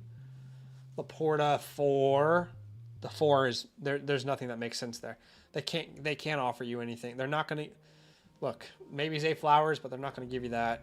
Obviously, they're not going to give you Tet. I don't think it makes sense. Same for this guy. There's nothing they can offer you unless you get like the 107 or something. Even then, I'm not obsessed with the idea. Yeah, those are your main options. Steven says, what about Team 8 with the 105 and Luther or Igbuka? Let's see. Team 8. 105 plus Luther Burden. Yeah, I actually like both of those deals. You're saying for Amon-Ra? Yeah, I think that makes sense. But hold on, this is one quarterback. The 105 is outside the tier, man. You know. Yeah. At the 5, you are not getting Tate, Tyson, Lemon. I had super flex brain there for a second. So, unless you're one of those guys that thinks Denzel Boston's in that tier, I'm not personally one of those people, but... Oh my gosh, the 105 and 1 quarterback. Wow. What a crazy year.